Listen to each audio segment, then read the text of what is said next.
Buenas tardes. Bienvenidos a todos y a todas. Es el curso de reciclaje del Servicio Especial de Menores, del Turno de Oficio Especial de Menores, que, como sabéis, por la experiencia que estamos teniendo en otros turnos y por las circunstancias de la pandemia que todos conocemos, pues no tenemos más remedio que hacerla de esta manera no presencial. Que nuestra idea hubiera sido que lo hubiéramos hecho presencial como todos los años. Estuvimos pensando, pero no teníamos más remedio además que hacerla, porque el año pasado, por el tema que tuvimos del 250 aniversario, no se hizo, solamente se hizo el de nueva inscripción, pero este era ya de obligado cumplimiento.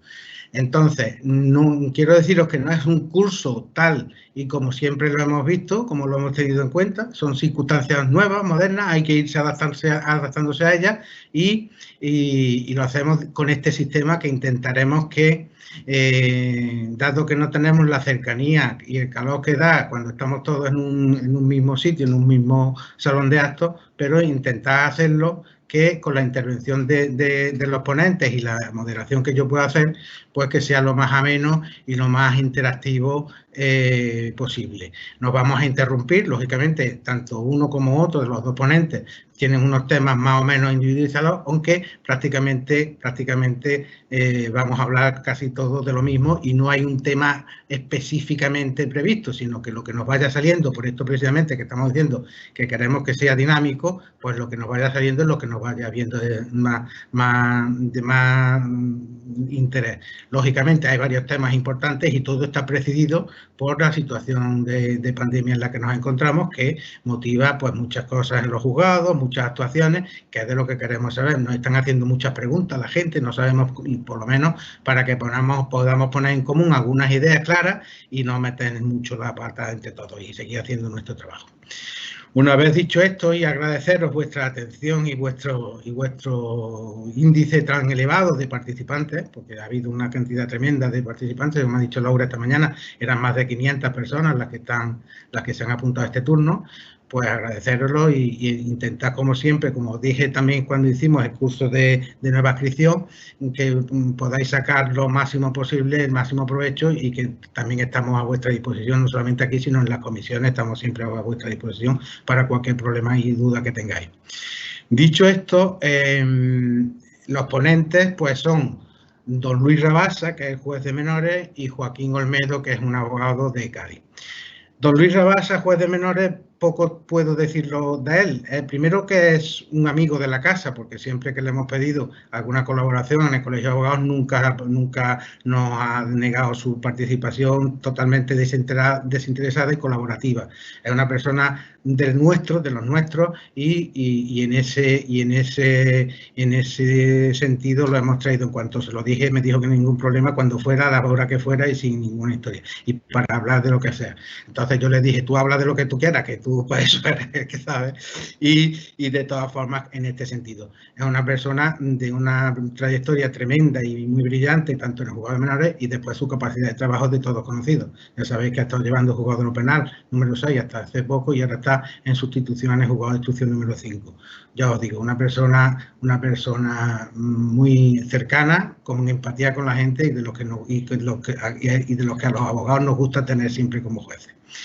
En cuanto a Joaquín Olmedo, pues quiero deciros, primero lo conocí como miembro de las comisiones en el Cadeco de menores, que fue conmigo y con otros más los que la constituimos, a instancia nuestra se constituyó. Ahora mismo estaba muy parada la comisión en el Cadeca, como está casi todo parado, y estamos Joaquín y yo luchando a ver si somos capaces de ponerlo. Es una persona súper especializada en derecho de menores, de los que más saben, de los que yo conozco, de las personas que yo más saben, y que si yo tuviera un problema con algún hijo mío o con alguna cosa, seguramente se lo encargaría después que me lo arreglara. No solamente desde el punto de vista de la reforma, sino también, que es lo que yo quiero que hoy se centre, aunque también lógicamente puede actuar y de hecho intervendrá en los otros temas de desamparo, temas de los colegios hoy en día, un tema que creo que es muy interesante y que es muy experto. Y el común con los dos, que son mis amigos. tanto Luis como Joaquín son mis amigos y, lógicamente, en ese concepto los tengo y mi agradecimiento, tanto personal como el del colegio, desde luego lo tienen de ahora y de siempre que lo han tenido. Sin más, le paso... Ojo, otra cosa que os quiero decir. Para que esto sea menos, en el sistema este que tenemos de la charla esta, hay unas preguntas que podáis hacer. Las vais poniendo para que yo se las pueda ir pasando, a los ponentes sin ningún problema. Las vais poniendo y yo intentaré encajarlas en el momento que sea más adecuado conforme ellos estén hablando, ¿de acuerdo? Sin más, les doy la palabra a Luis y empezamos, ¿de acuerdo? Muchas gracias. Bueno, pues ante todo, muchas gracias a todos por estar ahí en esta situación tan especial y tan extraña. A mí también me resulta rarísimo dar una ponencia. Yo es la primera vez que hablo de derecho en mi casa y me resulta bastante extraño, entre otras cosas, hablar a una pantalla. Pero bueno, vamos a hacerlo bien y, como dice Carlos, esto es lo que tiene que ser, como todos los años que siempre hemos pretendido, ¿verdad? Que sea interactivo, que sea participativo, que interrumpáis en cualquier momento a los efectos de realizar cualquier pregunta, porque de eso se trata. Como dice Carlos, en principio no hay ninguna temática en particular, en especial, de qué hablar, porque todos los años os meto el mismo rollo y para mí también me resulta bastante tedioso. De hecho, estamos todos en casa, de un momento apagamos, nos tumbamos en el sofá y nos conectamos dentro de media hora y no pasa nada y aquí no se ha enterado nadie, ¿no? Total, que yo lo que voy a intentar hablar en términos generales, dar una pincelada de lo que es la intervención del abogado en la tramitación del procedimiento ante la jurisdicción de menores. Y sí he apuntado tres cosillas que sí me interesan, porque todos los años intento al menos transmitir alguna novedad, a un aspecto desde el punto de vista doctrinal, jurídico, que considero yo que es importante que conozcan los abogados, puesto que, en definitiva, luego lo vais a tener que plantear, lo vais a tener que activar allí en la jurisdicción y son, pues, principalmente una de ellas, sí que me interesa comentarla, que ha supuesto una especie de revulsivo en orden al cambio de una trayectoria que estábamos llevando anteriormente, ¿no?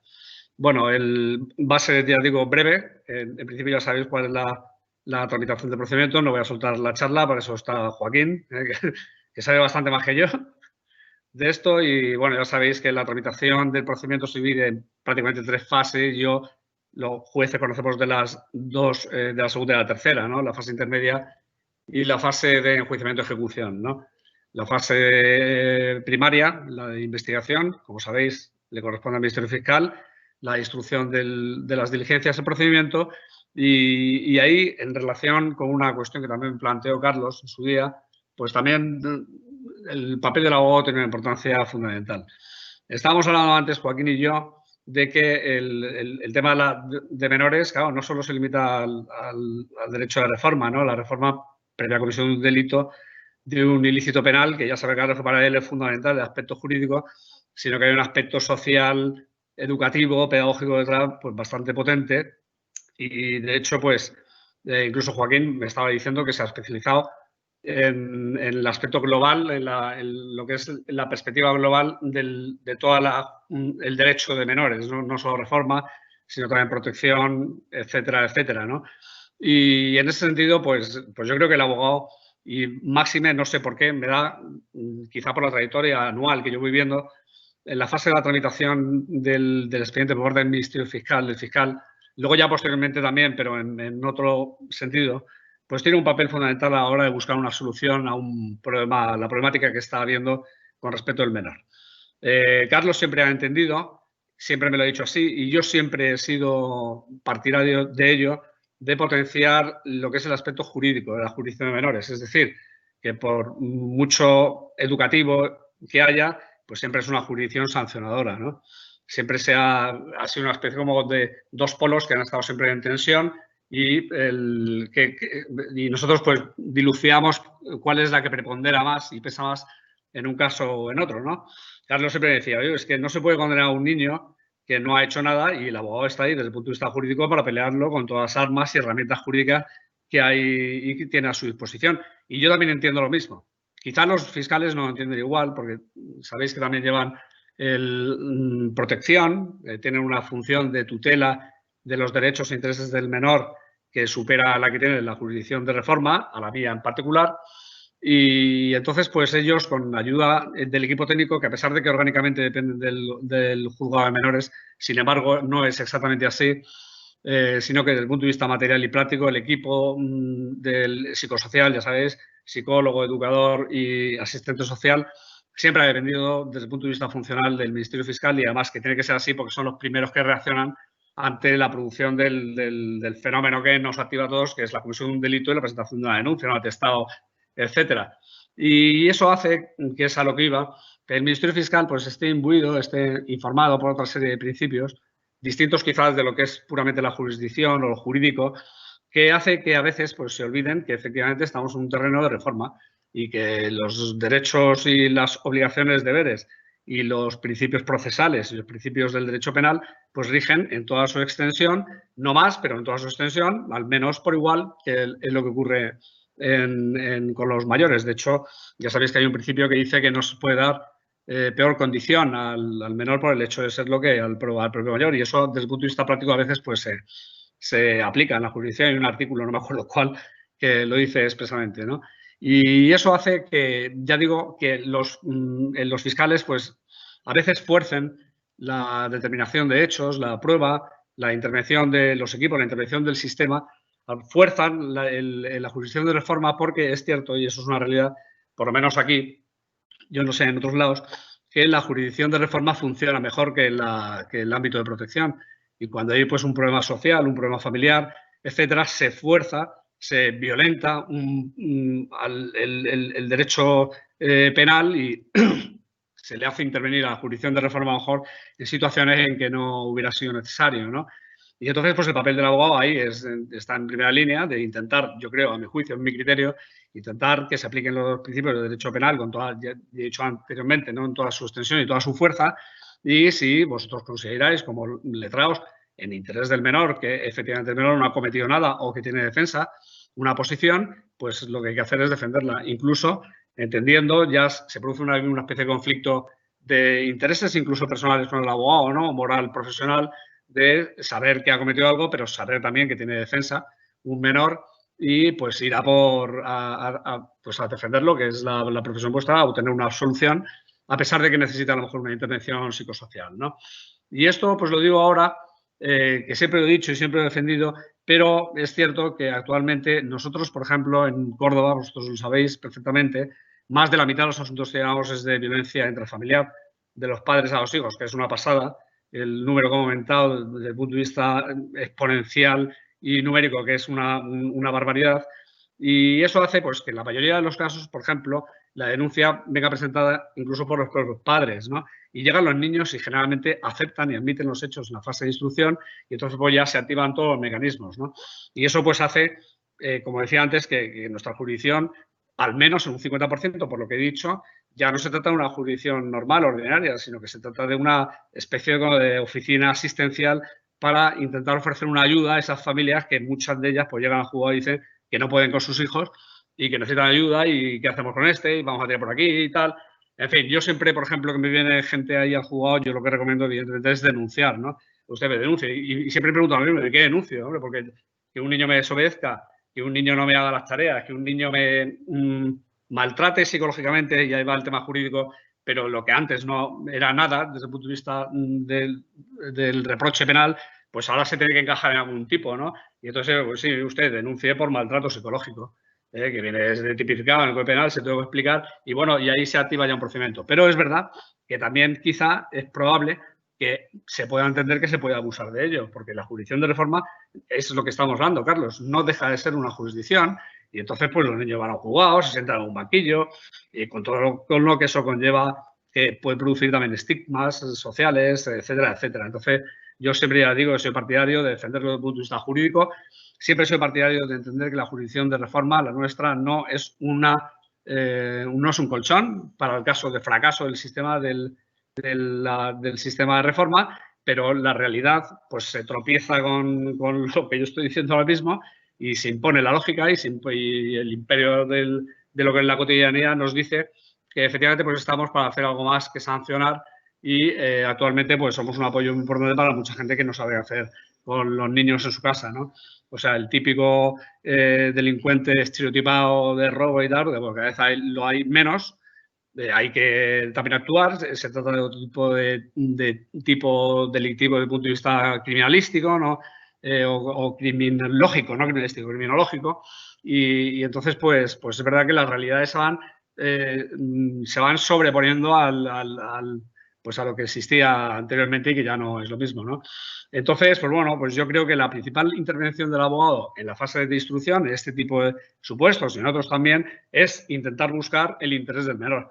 El interés del menor, que tenéis que conciliarlo vosotros con lo que es el interés de la defensa de la tutela judicial efectiva y del derecho, y entonces puedes hacer una especie de balance y siempre estar en contacto con la familia, con el menor, que es en principio el menor el que siempre va a tener la última palabra y la decisión antes que su familia, y entonces puedes decidir en consecuencia. Tanto es así que ya sabéis, por ejemplo, que en las conformidades quien tiene la última palabra es el menor, no los padres, y muchas veces es consulta a ellos, ¿no? Y existe un interés contrapuesto, no solo en materia de violencia intrafamiliar, sino en otro tipo de materias, ¿no? Y el menor es el que decide. Y la única situación, el único supuesto en que nosotros intervenimos, por ejemplo, cuando existe una disensión, es cuando el abogado piensa que el asunto tiene defensa y el menor quiere conformarse. Dice, oye, mira, que yo estoy harto ya del tema, todos me han aconsejado qué tal, y yo voy a admitir una cosa que no he hecho. Porque me han dicho que me interesa, que me viene bien, etcétera. Entonces, bueno, pues ahí es el único supuesto que nosotros intervenimos porque tenemos que decidir si efectivamente a priori, se lo dice la ley orgánica, existen bases suficientes como para continuar con un procedimiento o no tiene tanta defensa y entonces le damos prioridad a lo que es la voluntad del menor frente a la de su propio abogado, ¿no? Pero bueno, eso es un supuesto muy, muy, muy excepcional que se ha dado pocas veces y que, bueno, no deja de ser tampoco también una especie de adelantamiento de lo que luego yo voy a decir, ¿no? Total, que, bueno, ya sabéis, luego ya en la fase intermedia, en la fase de calificación, en la fase de celebración del juicio, pues es como un juicio penal, ordinario, como cualquier otro, en el que se rigen con toda su amplitud todos los principios del derecho penal y del derecho procesal penal, que son los que luego vemos y aplicamos, ¿no? Me dijo Carlos que hablaba específicamente de dos cosas y yo voy a añadir otra más. Son casos, cuestiones puntuales de las que quiero hablar porque ya he dicho antes que yo creo que son, pues quizá, o novedosas o destacables frente a todas las demás, ¿no? Que en definitiva luego si os leéis y sabéis la ley orgánica, que la sabéis de memoria, pues poco hay que decir, ¿no? Y el que ha intervenido 2 veces en la jurisdicción de menores ya sabe cómo funciona el tema, ¿no? Una de ellas es la conformidad, ¿no? El tema de las conformidades, me dijo Carlos, además que lo recordara, ahora me ha comentado él que existe una especie de proyecto de protocolo con el Ministerio Fiscal, con la Fiscalía, para facilitar y hacer más sencillo el tema de las conformidades, ¿no? No sé si os acordáis, los que lleváis más tiempo, claro, que se intentó hacer esto en Córdoba, hubo una especie de conflicto, disputa interna con los fiscales y eso pues al final no cuajó, pero se intentó que en el juzgado de lo penal número 1, que era la titular Ascensión Miranda, que luego fue a la jurisdicción de menores y de hecho volverá en breve, creo yo, está en Málaga, y se intentó hacer con ella pues una especie de sesiones previas de conformidades para debatir todo lo que es la conformidad con independencia de la celebración del juicio. Bien, yo intenté hacerlo, empecé a hacerlo yo antes que el protocolo y de hecho los fiscales dijeron que no se podía hacer por el tema que tuvieron ellos interno con el juzgado de lo penal número 1 y yo continué haciéndolo y vosotros lo sabéis, ¿no? El caso es que yo entiendo que dado el elevadísimo número de conformidades que en el ámbito de la jurisdicción de menores, puesto que en definitiva hay que reconocerlo, el menor también no se juega una pena de prisión, se juega otras cosas, en fin, una libertad vigilada no es lo mismo, tiene menos capacidad invasiva en su vida, menos aflictiva, en fin, etcétera, etcétera, pues el número elevado de conformidades hace que yo recuerdo que cuando empecé que no lo hacía, la sala de espera se llenaba, bueno, era una cosa impresionante, de policías, testigos, partes, etcétera, etcétera, y eso pues era infumable, ¿no? Entonces, porque claro, interviene mucha gente, es más, interviene 3 veces más. Yo se lo decía hace poco al gerente de la Ciudad de Justicia, ¿no? Ustedes, que nosotros necesitamos espacio porque aquí vienen no solo los mismos que allí, pero sino que también vienen los educadores, los del equipo, el no sé qué, el de libertad vigilada, el padre, la madre, en fin, y los primos y todo lo demás, ¿no? Y el caso es que yo pues lo empecé a hacer desde un principio y es que ya sabéis que yo señalo en 2 fases, en 2 momentos, La primera de ellas es para intentar obtener una conformidad y la segunda para el caso de que ya si el menor dice que no acepta ningún tipo de propuesta por parte formulada por el Ministerio Fiscal, o sea, ellos negocian, ¿verdad?, con el abogado y tal, y si no se acepta por lo que fuera, pues entonces ya señalo una segunda sesión en la que ya celebro juicio en condiciones, o sea, un juicio normal en que ya citamos a los testigos y celebramos la prueba como lo que es un procedimiento penal, un juicio oral ordinario, ¿no?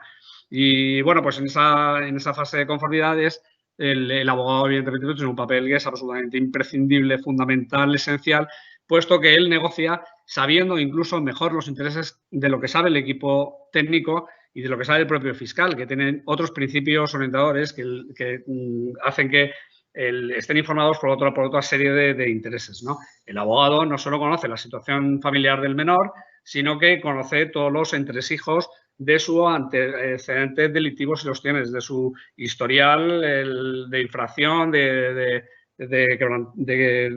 disruptivo, en fin, llamarlo como queráis, ¿no? Y entonces, pues, el abogado ahí tiene un papel que es absolutamente fundamental para intentar dialogar con el fiscal y, si es posible y si es conveniente para los intereses del menor, por lo que he dicho anteriormente, pues llegar a un acuerdo y ahí se zanja todo y ya empezamos con la ejecución, ¿no? En el caso de que no se alcance la conformidad, pues pasamos a la segunda sesión. Eso sería deseable, como tantas veces Carlos y yo lo hemos comentado, yo creo que hace más de un año, que esa fase, esa vista pública en el que nosotros intentamos alcanzar ese acuerdo, ni siquiera llegue a la sala de vistas. O sea, que es que se hable antes con el fiscal y una vez que esté ya cerrado, hablado, negociado, cuando yo llegue allí simplemente llegue para convalidar, para homologar un acuerdo ya alcanzado anteriormente, lo cual nos evitaría a todos una pérdida de tiempo bastante importante, pérdida de esfuerzo, en fin, de todo lo que es, y nos iría bastante mejor, ¿no?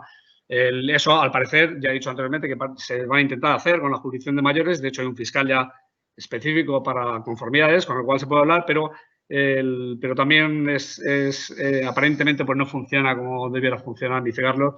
Y bueno, pues es una pena porque es que nos ahorraría a todos muchísimo tiempo y muchísimo esfuerzo, ¿no? En fin, también me dijo Carlos que hablara de otra cosa que a él le preocupa.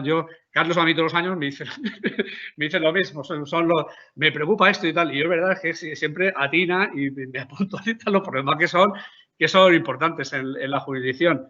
Y una cosa pues que le tiene preocupada de siempre es la confluencia en la jurisdicción de mayores y en la jurisdicción de menores de distintos sujetos. Es decir, cuando en un delito pues participan mayores y menores de edad, pues ya sabéis lo que ocurre, ¿no? En fin, se pueden producir varios supuestos, ¿no? Yo, de hecho, he tenido hace poco uno que no es exactamente igual que ahora diré, pero el caso típico, que es el que viene previsto en la ley, el que viene contemplado en la ley, y es el que al quizás se refería Carlos, es el delito único en el que hay mayores y menores de edad. Por ejemplo, tráfico de drogas que utilizan a un menor de edad, ¿no?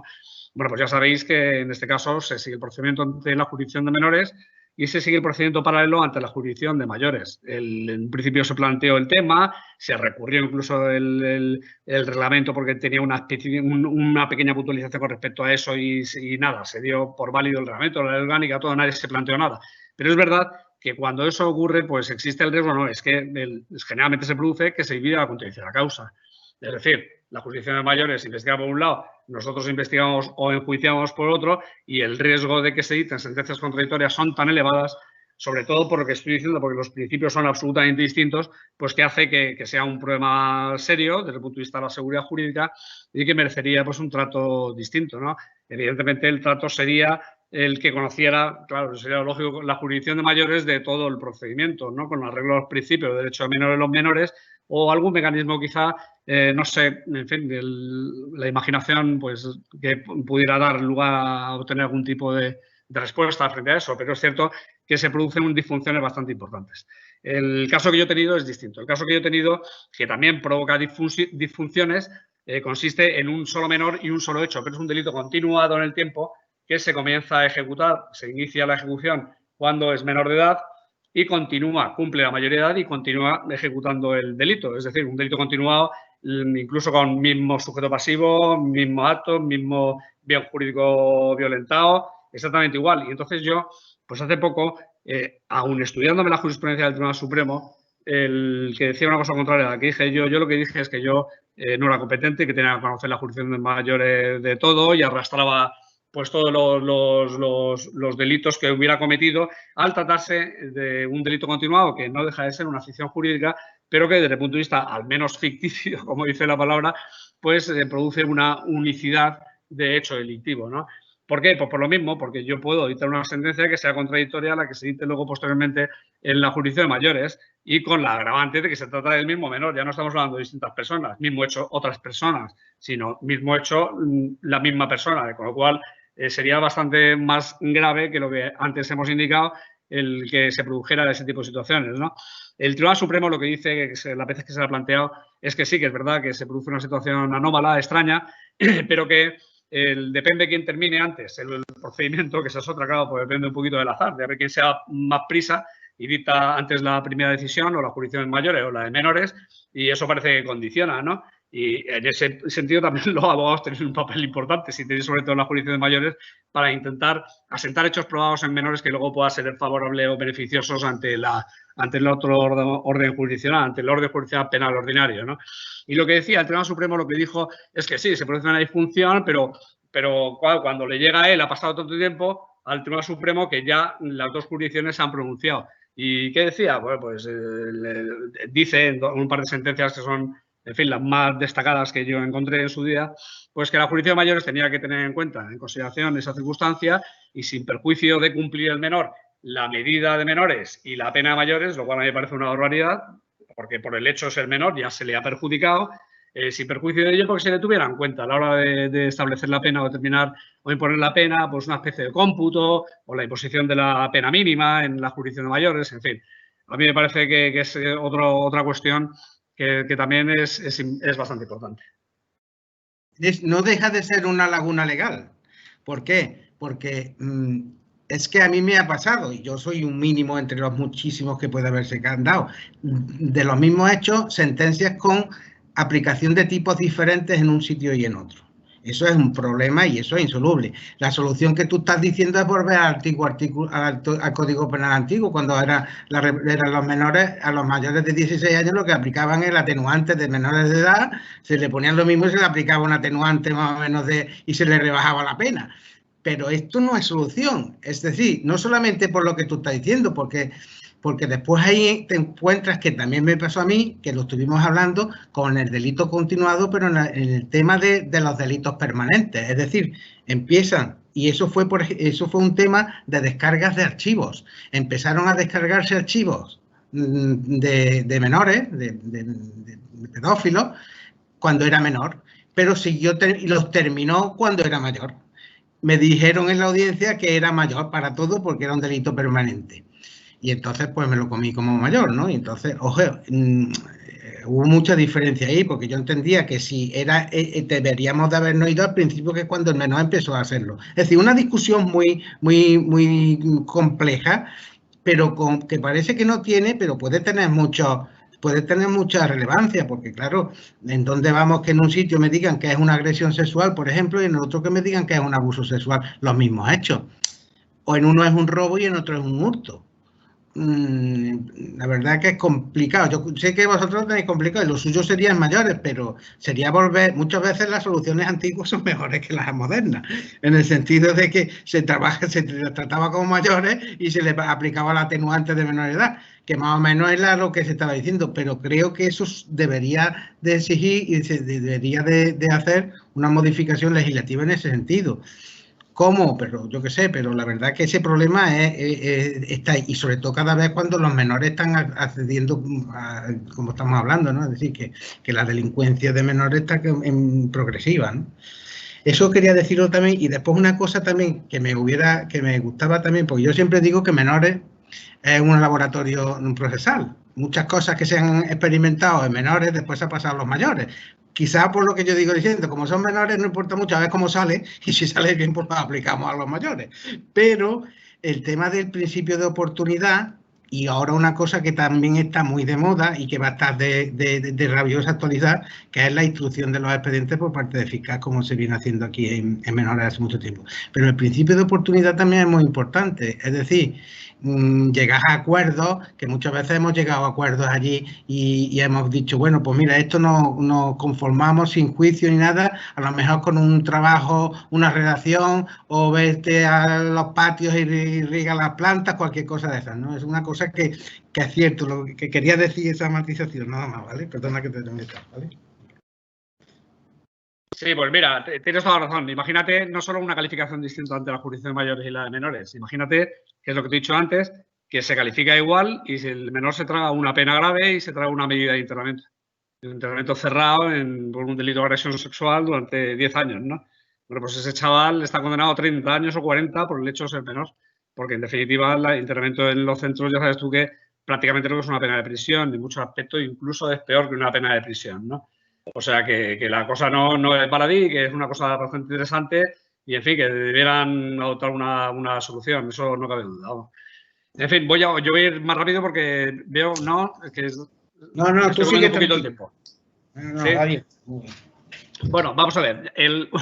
El tema estrella, que es el que iba a decir yo ahora, que es el tema estrella en el sentido que es práctico, que es cambia un criterio que es importante en materia de ejecución de medidas, que ha sido impuesto por parte de la Audiencia Provincial, ahora lo comento, pues es el que estoy empezando a aplicar y eso afecta mucho al sistema de ejecución de medidas.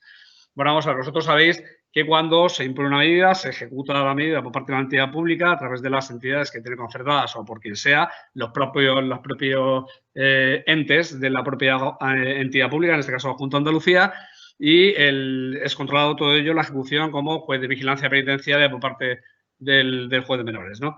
Bueno, pues también sabéis que cuando se inicia la ejecución de la medida, a nosotros nos envían informes periódicos sobre el sistema de cumplimiento de la medida, es decir, son informes de seguimiento, informes de incumplimiento, de quebrantamiento, de lo que sea, de incluso propuestas de cese de medida, etcétera, etcétera, ¿no? Son informes que nos presentan que nos dicen pues cómo el menor se está ajustando al cumplimiento de la medida hasta ese momento. La ley y el reglamento parece que dice que tiene que remitirse informe cada 3 meses, creo recordar, pero bueno, el caso es que esos plazos no se cumplen y se repite pues de forma periódica y ya está, ¿no? El caso es que yo siempre he considerado, porque a mí me parece que es de sentido común y me parece, perdonadme la falsa modestia, pero creo que es así, que cuando una medida, cualquiera que sea, siempre que sea de medio abierto, ¿no? Ya sabéis que hay de medio cerrado, que son los internamientos en los centros de reforma, y de medio abierto, que son los, pues, la reina, la medida reina estrella es la libertad vigilada, que se asigna a un educador, o realización de tareas educativas, prestaciones en beneficio de la comunidad, convivencia con grupo educativo, etcétera, etcétera, ¿no? Pues cuando se trata de medida de medio abierto, yo siempre he considerado que cuando se incumple la medida, así se informa por parte de la entidad pública, el artículo 50 de la ley orgánica prevé la posibilidad de que nosotros podamos modificar la medida. Claro, a diferencia del 1351, que se supone que puede cesarla, modificarla a la baja, es decir, en el caso de que el menor ya veas tú que no necesita más intervención socioeducativa o que va muy bien, y entonces pues se le concede un premio simplemente porque es conveniente a sus intereses, pues se le puede cesar, se puede reducir y se le puede modificar por otra más leve, ¿no? El artículo 50 evidentemente se está refiriendo necesariamente a la agravación de la medida por incumplimiento, ¿no?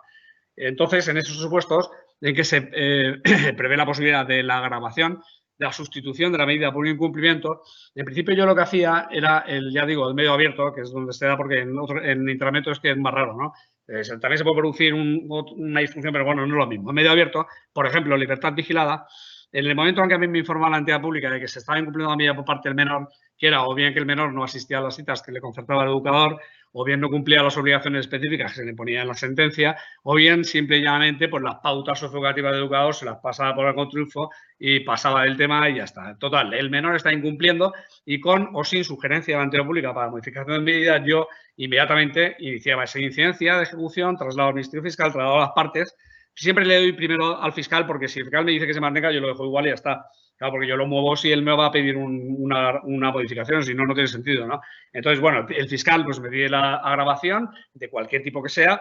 Imagínate, pues, un cumplimiento bastante grave de la medida, un internamiento sustitutorio por el artículo 50. Total, yo convoco una comparecencia y tal. Y en el caso de que yo entienda que la medida se ha incumplido de forma grave o reiterada o que merece la pena, pues, modificarla porque el menor, pues, no pone de su parte, pues yo generalmente, si el Ministerio Fiscal lo pide y yo lo veo, pues adopto la medida de internamiento. Eso es una especialidad del derecho de menores que es el principio de flexibilidad que permite adaptar las circunstancias del menor en cada momento concreto. Eso es absolutamente inaudito en la jurisdicción de mayores por el principio de determinación de penas, ¿no?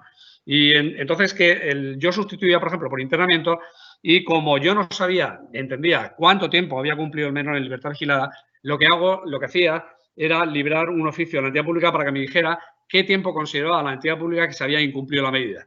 No con arreglo al tiempo de la liquidación de la medida autorizada por el Estado de Administración y Justicia, lo que es la liquidación formal, sino entendiendo el tiempo que llevaba desde el inicio del cumplimiento de la medida hasta la fecha en que se ha cambiado, pero descontando los días que yo considero que consideraba la entidad pública, porque me lo transmite a mí, que el menor, o bien porque no ha seguido las pautas, o bien porque no ha acudido a citas, se entiende que no ha cumplido a pesar de que está dentro del tiempo de la liquidación, antes de la modificación.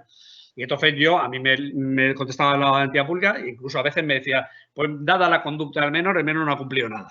Entonces la sustitución de la medida, la duración de la medida sustituida por todo el tiempo que le quedaba restante. Total, que eso la audiencia provincial me tumbó una resolución y entonces yo seguía haciendo lo mismo y hace pues medio año por ahí dictó la segunda y me ha dicho, no te hemos dicho que esto, que tal, y me tumbó la segunda, ¿no?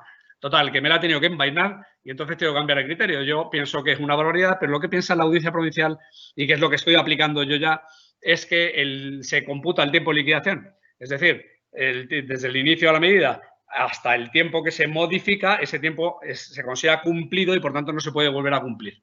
En sustitución, con independencia de que se haya ajustado su comportamiento el menor a las pautas, con independencia de que haya ido a las citas del educador, etcétera, etcétera.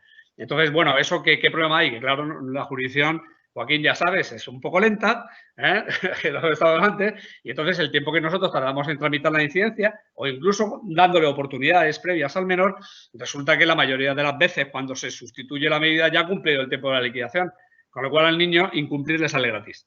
Entonces, lo digo porque eso es importante, porque yo estoy empezando a hacerlo, pero si se me desliza mis antiguas manías y me olvido, pues el abogado está ahí para decir, no, ustedes, que según la audiencia provincial el tiempo de que ya ha cumplido es el tiempo hasta el momento que se sustituye la medida con independencia de los avatares que haya seguido, ¿no? Y entonces eso tiene importancia porque la mayor parte de las medidas que yo sustituyo desde un principio entiendo que se han cumplido y lo tengo que archivar, ¿no? Creo yo que es una barbaridad desde el punto de vista del interés del menor, porque creo que le sale gratis y en cuanto se enteren, pues van a dejar de cumplirlas, ¿no? Las libertades vigiladas, ¿no? Pero bueno, que quería soltarlo y ahí queda, ¿no? Bien, y voy a terminar con 3 cosillas nada más, porque también Carlos estaba especialmente interesado en que dijera en qué he visto yo que afecta el COVID, el virus, el SARS-2, a lo que es el ejercicio de la función jurisdiccional en el ámbito de menores. Bueno, pues vamos a, aparte de la locura, que a mí me ha parecido toda una locura y que me sigue pareciéndolo, lo siento, yo no es que sea conspiranoico ni leches, pero es verdad que a mí me parece que se está gestionando de una forma muy rara, o por lo menos a mí me parece rara. El caso es que, evidentemente, pues ha influido en lo que es el ejercicio de la jurisdicción y en menores, pues ha incidido en varias cositas que he apuntado aquí. Aparte del tema de las declaraciones de los menores, los juicios celebrados por circuit, etcétera, etcétera, que a mí me parece que, bueno, que puede ser yo creo que es una merma de la tutela judicial efectiva. No es lo mismo que nosotros veamos una cara y veamos un menor delante, no es para nada lo mismo que lo veamos en una pantalla como estamos haciendo ahora. Es que no es igual, no es exactamente igual. Y más cuando se trata del menor, del imputado, encausado, investigado, llámalo X, ¿no? Acusado, lo que sea, ¿no? Entonces, en ese sentido, desde el punto de vista de la celebración, las declaraciones con la fiscalía también, evidentemente, pues ha influido en gran medida. Pero el caso es que como el decreto dijo lo que dijo, y me parece que alcanza, ¿no? No sé, 3 meses dijo, y de ahora en adelante, ¿no? Dijo el decreto de declaración de estado de alarma, que se va a procurar en el ámbito de la Administración de Justicia, que se siga haciendo así para preservar por la salud de la gente. Pues el caso es que yo creo que vamos a ver, el menor siempre he dicho yo que no, que yo creo que vaya a jugar. cuando ya se ha puesto un cabezón, mira, por el tiempo que me hace perder, por poner soluciones, digo, mira, como tú quieras, ¿no? Pero sí es verdad que con respecto a los letrados, no sé si lo sabe Carlos, a mí el primer letrado que me ha dicho a la primera yo por circuit, porque no voy, porque no me da la gana arriesgarme, pues lo he tenido que hacer por el sistema, el circuit y ya está. Bueno, yo creo, ya te digo que, en fin, eso resta un poco de calidad a lo que hacemos ahí, ¿no? Pero para nosotros y para vosotros también. Pero bueno, que eso es una realidad y tenemos que contar con ello. Dijo ya, te digo, el Real Decreto, que recordar 3 meses y que se intentara procurar hacer en lo sucesivo de esta manera. En fin, es un cambio de paradigma que bueno, que está ahí, que quien quiera utilizarlo y quien tenga temor o tenga preocupación por lo que es contra la enfermedad, el contagio, etcétera, pues puede pedirlo y hay que atenderlo, que se va a hacer. Total, pero con respecto a aspectos sustantivos que el COVID sí que ha afectado, voy a apuntar solo unas cuantas cosas. Vamos a ver. Se ha considerado, y ya digo, apunto, ¿verdad, Laura? Apunto ya nada más para cortar, ¿no? Bien, pues solo apunto y ya está. El virus, el tema del virus, el confinamiento yo lo he considerado primero, como una variable a tener en consideración para los efectos de valorar el cumplimiento o no cumplimiento del menor de la medida que se le ha impuesto. Es decir, no es lo mismo el menor que está sometido a libertad vigilada, que ha respetado un confinamiento, que el niño que en la época de confinamiento pues ha estado saliendo, ha estado haciendo lo que quiera, ha estado campeando por la calle y tal. Pues yo lo considero como una variable a considerar a los efectos de lo que es la valoración de su propia conducta, transgresora, no transgresora, disruptiva, no disruptiva, etcétera. En fin, que no cabe duda que se trata de un valor en lo que es la necesidad de entender que el menor se ajusta a lo que es el dictado del orden, de la norma y que tiene voluntad pues, de someterse a lo que se le ha impuesto y tal. Eso yo creo que es un valor positivo y en ese sentido pues yo lo he tenido en consideración el tema de la transgresión e incumplimiento de los confinamientos y encierros y tal, ¿no? Vamos a ver. En las medidas, por ejemplo, vamos a ver. Bien, el cómputo de no cumplimiento. Vamos a ver, el COVID ha hecho que muchos de los recursos no hayan podido ser efectivos, por lo menos en la Junta de Andalucía, prestaciones de servicio de comunidad, tareas subjugativas, libertades vigiladas, educadores que han tenido que controlarlo a través de medios telemáticos, teléfono, etcétera. Y yo he considerado que, porque se dijo, bueno, se planteó la posibilidad de tenerlo por cumplido, aunque el menor no fuera por razón de confinamiento. Bueno, pues yo he entendido que no, que ha tenido que repetir otra vez. Yo sé que en otros territorios han hecho otra cosa contraria, pero creo yo que el confinamiento siempre se ha aducido, ¿no? Decía, hombre, que el niño está encerrado. Y yo siempre decía en la resolución lo mismo, digo, yo también. A ver si me entiendes, que estamos todos confinados y ya está, y no solo el menor, ¿no? Y todos hemos salido perjudicados por lo que es la situación, ¿no? Por lo cual yo el tiempo que no se ha podido cumplir, no por causa imputable al menor, ciertamente, sino por causa del virus, pues yo lo he entendido que no se ha cumplido y se ha repetido y la verdad es que nadie me ha planteado recursos ni nada y ahí está, ¿no? Por ejemplo, el tema de las prestaciones de beneficio de la comunidad. Pues mira, prestaciones de beneficio de la comunidad casi todas se han paralizado porque son recursos municipales, etcétera, que dotan de medios materiales humanos para la prestación de un servicio. ¿Y qué ocurre? Pues que se han paralizado casi todas y entonces pues plantea por parte de la entidad pública que qué hacen. Entonces, en muchas ocasiones me han planteado aplicar o ejecutar una medida de libertad vigilada, de tareas socioeducativas, etcétera. Yo estoy diciendo que no, yo creo que desde el punto de vista jurídico está claro. Porque la medida, hombre, yo puedo cambiarla por una medida de menor entidad. Si no puede, entonces yo creo que no se le puede hacer caer sobre la espalda del menor la eventualidad de que no se pueda ejecutar la medida por una razón que no le es atribuible, ¿no? Entonces, si nos resulta que no hay prestaciones, no hay medios para cumplir las prestaciones que se le ha impuesto, o se le impone la amonestación o se intenta de alguna manera hacerle encajar una prestación de beneficio de la comunidad de distinta naturaleza, de distinta entidad, de distinta índole, pero nunca creo yo imponerle una medida de mayor gravedad, puesto que no ha habido incumplimiento del artículo 50, sino que simplemente pues, no se ha podido ejecutar, ¿no? Bien, el tema de la prescripción.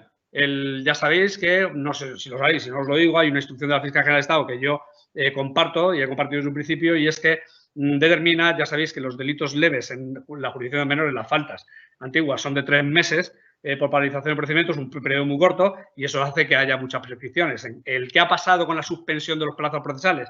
Pues entonces se planteó si era un plazo procesal, puramente procesal, o era un plazo sustantivo, y yo siempre he considerado que ha sido un plazo sustantivo. Es decir, si han pasado 3 meses desde que se paralizó el procedimiento, sin que se haya hecho nada, lo mismo que he dicho antes, el menor no tiene la culpa. Es un plazo sustantivo que afecta a lo que es la extinción, ya sabéis, del interés del Estado en la persecución de delito, etcétera, y yo lo he considerado prescrito y lo he archivado, se me lo han pedido, o me he dado cuenta yo y ya está, ¿no? No es un plazo procesal, sino que es un plazo sustantivo.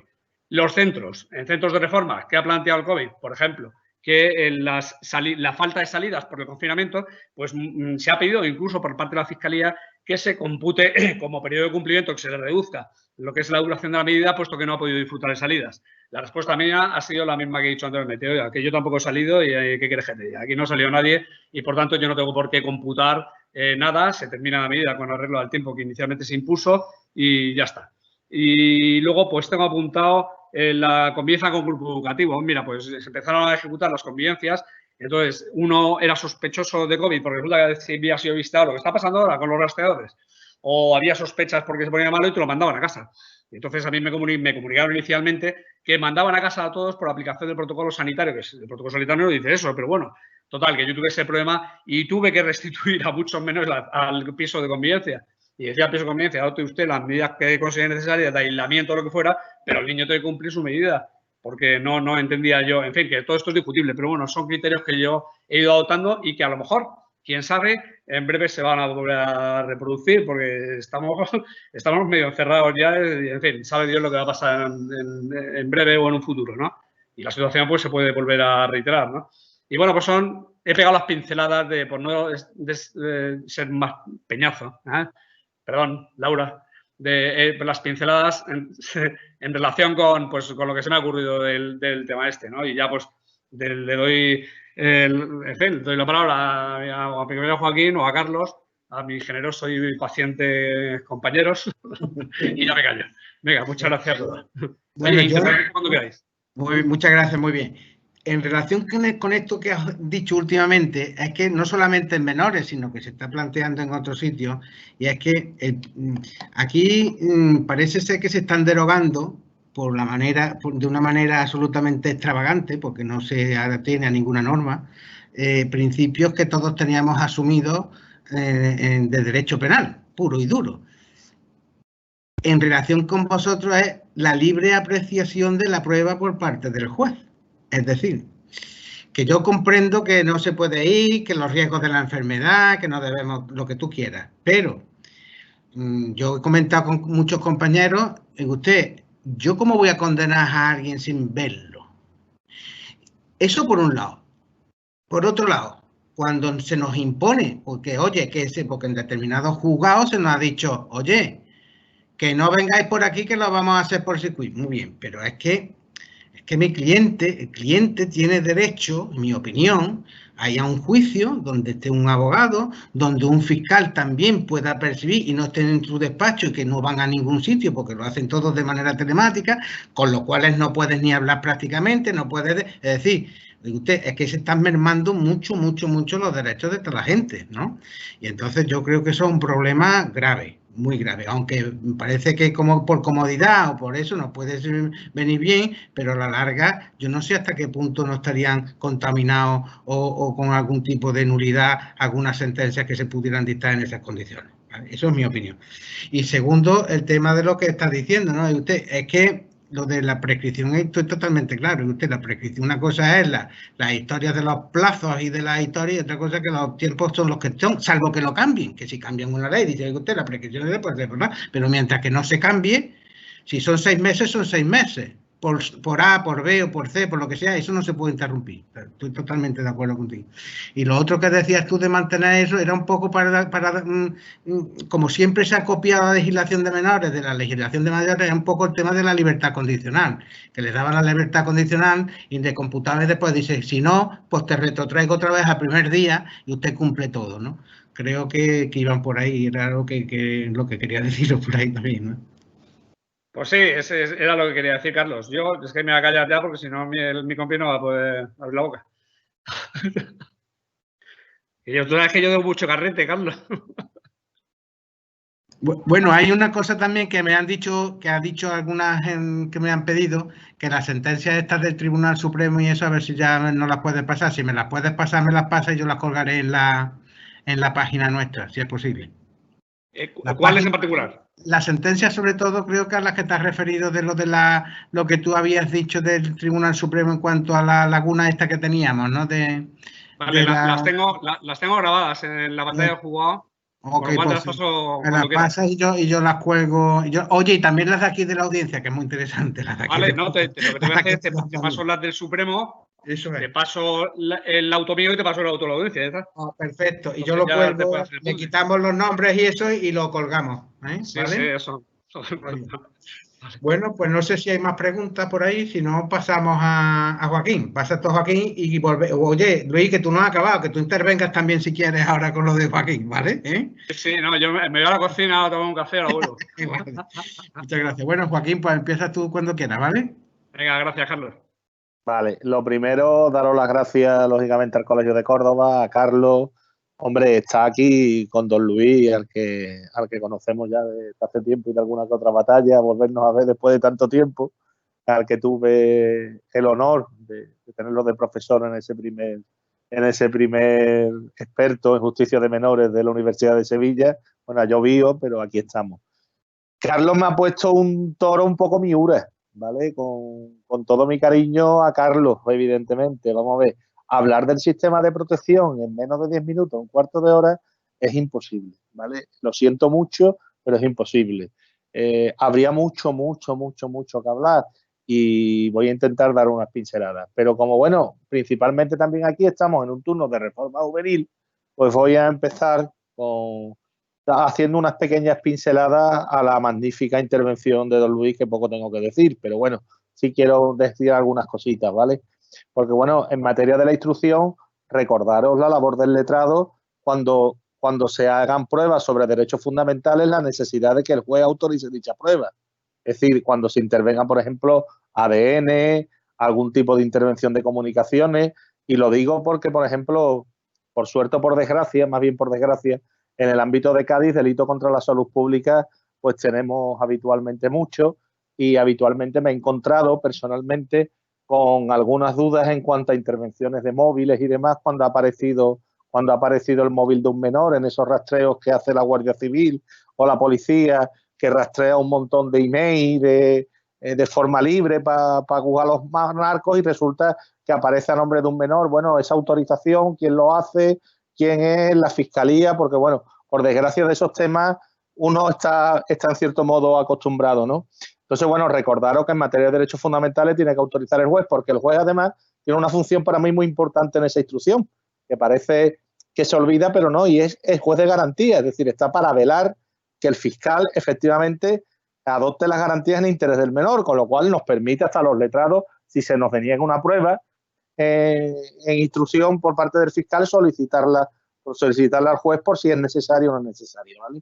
Entonces esos matices sí creo que había que recordarlo en cuanto a la intervención nuestra y que es importante. El tema de conformidades, hombre, en Cádiz lo hacemos de una manera casi como vosotros, pero no exactamente igual. Es decir, nosotros aquí lo que llegamos, si llegamos a un acuerdo con el fiscal, ya el fiscal directamente nos pide día y hora en el juzgado de menores y nos hace firmar prácticamente la conformidad. Es decir, en fiscalía firmamos que nos conformamos con tantos días de libertad vigilada, con X, incluso hasta si fijamos la responsabilidad civil, hasta cómo se va a hacer y cómo se va a pagar. Es decir, que dejamos todo casi listo, nada más que para que cuando llegamos el día del juez, esto es lo que hay y sin más problemas. Hombre, evidentemente, si hemos llegado a un acuerdo que no es posible con la ley, pues ya don Antonio efectivamente nos manifiesta que, bueno, que ese acuerdo no puede ser, ¿vale? Pero bueno, normalmente no se produce, pero bueno, ahí está el control judicial. Y después, si quiere acabar con reformas, recordando también que se me da, y a Carlos también se le ha tenido que dar, en vigilancia penitenciaria a veces nos encontramos con menores que están cumpliendo medidas de menores ya en la cárcel, en prisión, y medidas de adultos por otro tipo de delitos. La competencia del juzgado de menores sigue siendo, aunque esté el menor en prisión, y de la medida, ¿vale? De la medida mientras la esté cumpliendo, y por esa función de vigilancia penitenciaria. Esto ya lo preguntamos una vez, me parece, en uno de los cursos, y parece que aquí lo que se hacía era, en evitación de otra cosa, cuando tendría algún problema de mayores y tenía que ir a mayores, como por el principio de flexibilidad que decía Luis, se anulaba se ponía fin al expediente, se acababa el problema y el de mayores que se lo entendiera allí con el de mayores en el juzgado de instrucción, que se la encargara con él, y ya el menores no quería saber nada, porque salvo que fuera un delito muy grave. Pero si era de época, que creo que aquí había, me parece que Luis dijo la otra vez, creo que dijiste que no había habido mucho muchos que aquí no se daba ese caso mucho, me parece, ¿no? O sea que me parece eso. Y después de lo que has dicho antes, un comentario que no tengo más remedio que decirlo. Una vez la primera vez que fui yo a dar un curso de menores, se lo decía a Ruiz y se reía. Y el papel del abogado en los procedimientos de menores, 3 minutos, 5 minutos. Llegas, vas, te conformas y te vas. O sea, porque lo tenían todo. Bueno, yo también decía, ojo, que en Córdoba al juez de menores también le gusta ese juicio de vez en cuando, para no olvidarse. Pero vamos, esto es un chacarrillo. Lo otro sí creo que sigue siendo igual, ¿no, Luis? No lo sé. Del tema de menores que terminan cumpliendo en prisión. Sí, bueno, pues, mira que efectivamente, tal como dices tú, eso hace que lo que tú acabas de comentar, que seáis abogados de conformidades, que a veces, en la mayor parte de las ocasiones en que no se alcanza conformidad, yo me pongo a temblar porque a mí se me ha olvidado todo, ¿sabes? Y digo, hostia, ¿cómo era esto? Espérate, me tengo que coger la ley y tal, porque se me ha olvidado. No, mira, Joaquín, nosotros, efectivamente, tal como dice Carlos, se acuerda perfectamente. Se acordaba mejor que yo. Mira, si no lo llegara a recordar él, a mí no se me hubiera ocurrido, ¿no? El pensarlo. Y efectivamente es que tiene razón. Nosotros hemos tenido, yo no recuerdo ninguno. A lo mejor he tenido alguno, probablemente. Si te dije que tuvimos alguno, pues alguno lo hemos tenido, pero generalmente no, ahora mismo no recuerdo. Pero lo que sí recuerdo es lo que ha dicho Carlos, que desde el punto de momento en que el menor que está sometido a una medida ya está ante la jurisdicción de mayores, o yo lo paso al fiscal o el fiscal mismo me lo pide, quitamos la medida de menores, archivamos y que se apañe con el copio de turno. Eso es lo que hacemos nosotros. Entendemos que bueno, que ya me parece que incluso el fiscal tiene un modelito por virtud del cual es lo que llega a decir es, pues, habiéndose evidenciado inoperativa la intervención psicoeducativa, tal, no sé qué, carpetazo y a chupar barrotes y ya está. ¿Ah? Algo así es, sí. Sí, pero es que yo me he encontrado, vamos a ver, yo me he encontrado casos prácticos reales, vamos, no muchos, ¿no? Evidentemente. Pero sí me he encontrado casos, en concreto recuerdo de Madrid, y fui yo el que tuve que interesar eso, ¿vale? Por el interno. Eso mismo que vosotros estáis diciendo, porque estaba cumpliendo todavía la medida de menores y ya tenía una de adultos de 4 años que venía detrás. Mira, yo recuerdo en una ocasión, hace muchos años, yo lo que sí recuerdo es haber tenido un conflicto. O sea, conflicto competencial, conflicto judicial con un compañero. No me acuerdo de los pormenores, pero sí me acuerdo del conflicto, de cruzarnos las comunicaciones y decir, oye, mira, que la ley dice que las medidas de menores se tienen que cumplir con prioridad a las penas, etcétera, etcétera, y decir que sí, hombre, que te peine con la red en medio y fuera, y archivar y ya está, ¿sabes? De eso sí me acuerdo. O sea, que luego está la segunda parte, que luego a nivel práctico, que también es lógico, oye, porque si un menor pues, se le condena a 7 años de prisión por un delito grave, muy grave sería, claro, o 5 años por un robo con violencia, por ejemplo, pues yo entiendo que el juzgado penal se resista a decir a ustedes que tiene que cumplir antes una medida de internamiento en régimen abierto, por ejemplo, ¿no? Entonces yo lo entiendo. Yo no sé, en este caso, quizá casi es lo más lógico de dar el carpetazo en la jurisdicción de mayores, dada la extensión de la pena que tiene por delante, ¿no? O sea, no sé. En este caso era un delito grave de mayores y pasó a prisión, lógicamente, por ese delito grave de que tenían menores y tenía también causa de mayores. Entonces, al hacer la liquidación, el jurista de liquidaciones penitenciarias que manda al juzgado, evidentemente estaba la otra detrás y estaba la de menores. Entonces intervení yo porque tuve un poco que poner un poquito, entre comillas, de orden, ¿no? Cómo iba a ir el cumplimiento. ¿no? Sí. Lo que sí vamos a tener en breve nosotros es el tema que tampoco lo habíamos tenido. Tuvimos un amago, pero ahora lo vamos a tener porque tenemos, no sé si os acordáis, los 2 homicidios aquí en Córdoba de los dos chicos mataron a su madre. Uno que fue hace 3 años en Montilla, fue que recordar, y uno pues que fue más recientemente, hace 1 año quizá, ¿no? Que la mató a tortas, vamos. No sé si os acordáis. Y entonces, ahí, claro, ahí la medida va a ser bastante amplia, porque además lo merecen, porque, en fin, los niños no son normales. En fin, está claro que normales no son, ¿no? Pero bueno, que sí que tienen una tara importante. Y entonces van a cumplir máximas, etcétera, porque no se ha terminado la instrucción. Con respecto de uno, sí, me parece que fueron 5 más, o 6 o 7, ya no me acuerdo, no sé cuántos años, pero muchos, ¿no?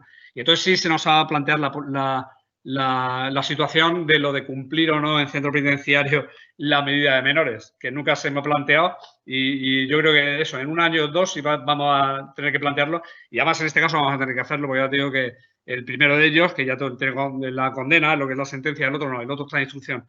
pero el que tiene la sentencia, hace un año, no, ha sido menos, y estamos pendientes de análisis de un teléfono por parte de la policía.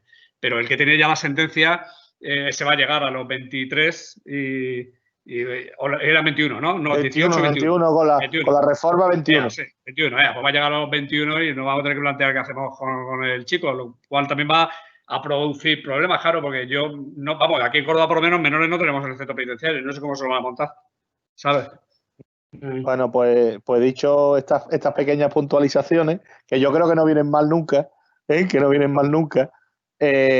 bueno, voy a hablar un poquito de protección y no sé ni por dónde empezar. Vamos a ver.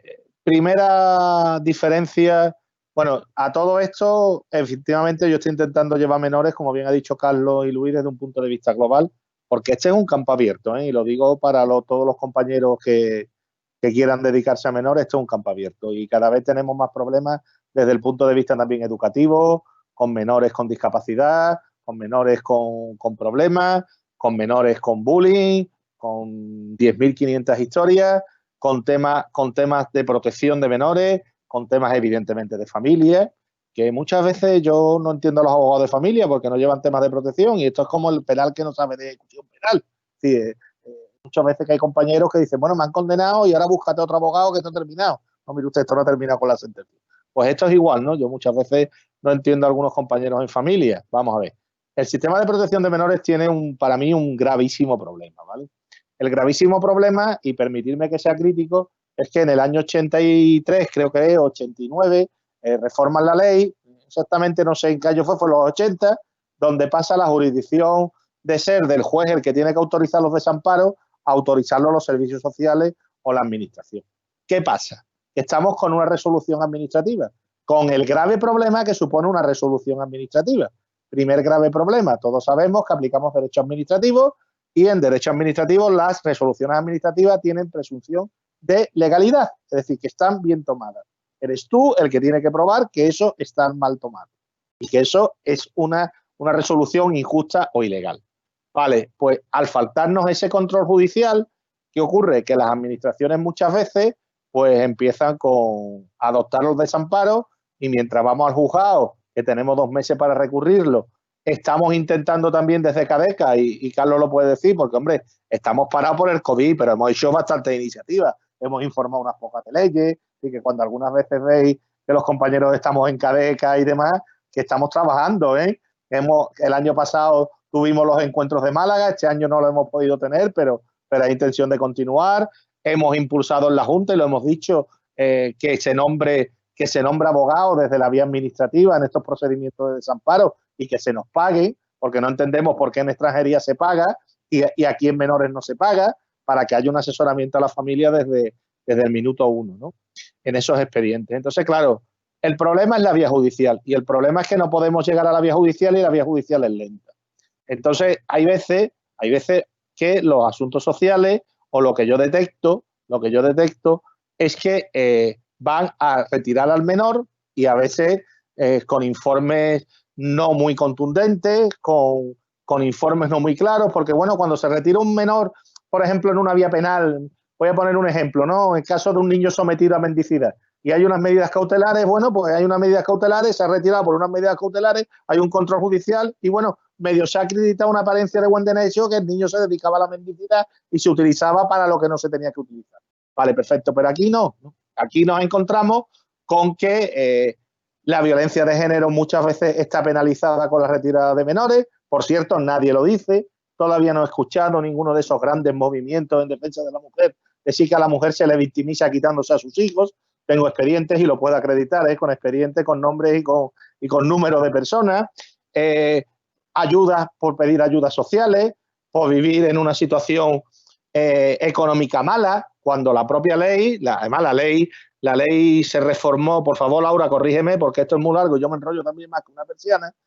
La ley 23/2015, reformada por la ley 8/2015 de agosto. Tú sabéis que en el año 2015 hubo muchísimas reformas legislativas. Bueno, pues esta ley pasó ahí de puntilla, pero esta ley modificó la ley 1/1996 de protección del menor y lo que hizo es trasladar la Convención de Derechos del Niño al artículo 2. Es decir, nosotros teníamos incorporado la Convención de Derechos del Niño, lógicamente por la Constitución, norma internacional, ratificada por España, pero no la teníamos como norma sustantiva. Ahora está como norma sustantiva. Y esta reforma es importante porque a través de una serie de colectivos que estuvimos influyendo, como Amnistía Internacional, con los informes de los menores con trastornos de conducta, que no tenían un control judicial, que no tenían nada, bueno, pues se modificó la situación de los menores con trastornos de conducta y el control judicial de estos menores a través de esta reforma legal. Con lo cual, estos menores ya tenían derecho a abogado, estos menores ya tenían derecho a que fuera un juez, en este caso es el juez del centro, donde está radicado el centro, para oponerse a su internamiento, y se le da una serie de garantías. Por cierto, crítica, me da muchísima pena que tengamos una ley del menor que tiene desde el año 2000 una trayectoria ya de 20 años, ¿vale? Va de 19 desde que entró en vigor, y que no hayamos aprovechado todo lo bueno que tenemos en reforma juvenil. Todo lo bueno desde los jueces, los equipos técnicos, los psicólogos, los abogados especializados, y que no lo sepamos llevar al sistema de protección. Me da muchísima pena. Hay una reforma que, por ejemplo, en Alemania sé yo que funcionan los jueces de menores llevando protección y reforma juvenil. Claro, Joaquín, un segundito nada más. Eso que decía yo antes, que es que se ve que reforma funciona muchísimo mejor que protección, y entonces es lo que te decía. Aquí, por ejemplo, por lo menos en Córdoba, se fuerza la aplicación de la ley penal para llevar por reforma lo que son muchos casos de simple y llana protección, y que es una pena. Yo estoy de acuerdo contigo, que no funciona igual. Y aparte hay otro problema, que ahora además, Luis, tú me ha llegado a la vez. Vamos a ver, se critica mucho que los menores de 14 años es un cachondeo, hacen lo que quieren, no cumplen. No. El artículo 3 muy claro, deriva a la entidad de protección. Oiga usted, adopte usted las medidas en la entidad de protección. Y si tiene que meter usted un niño en un centro, métalo con un control judicial y métalo con unas garantías. Por cierto, todavía la administración no se entera que un menor tiene derecho a ser oído y a ser escuchado. Todavía no se entera que un menor puede hacer un poder, que un menor me puede nombrar a mi abogado, que la resolución de protección de menores puede ser recurrida, dice la ley, por el propio menor. Eso es un tema que vamos a tener que incidir, señores. Yo todavía he tenido problemas con notarios para llevar a un niño de 15 años a hacerme un poder. Y hay notarios que lo hacen y notarios que no. Oiga usted, que un niño de 15 años me puede otorgar a mí un poder. Puede haber un conflicto de intereses. Hay una figura en derecho civil que se llama el defensor judicial.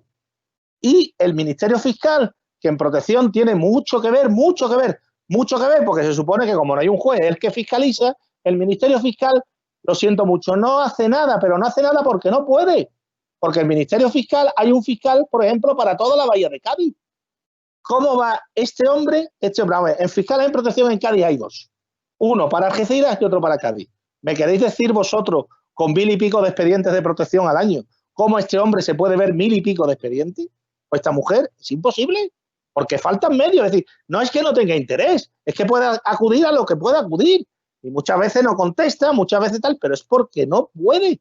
Entonces, se limita a delegar en lo que le dicen los técnicos, que, hombre, además, en confianza, si un psicólogo o un trabajador social te está diciendo que hay unas malas condiciones y un riesgo del menor, pues tú normalmente dices, pues algo me lo dirá, ¿no? Es un técnico y un funcionario. Cosa, además, está razonable.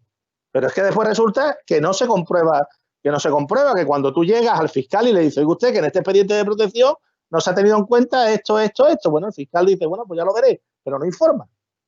Entonces te encuentras en una situación un poquito complicada. Más complicado si cabe, porque un procedimiento de protección no solo lleva una resolución.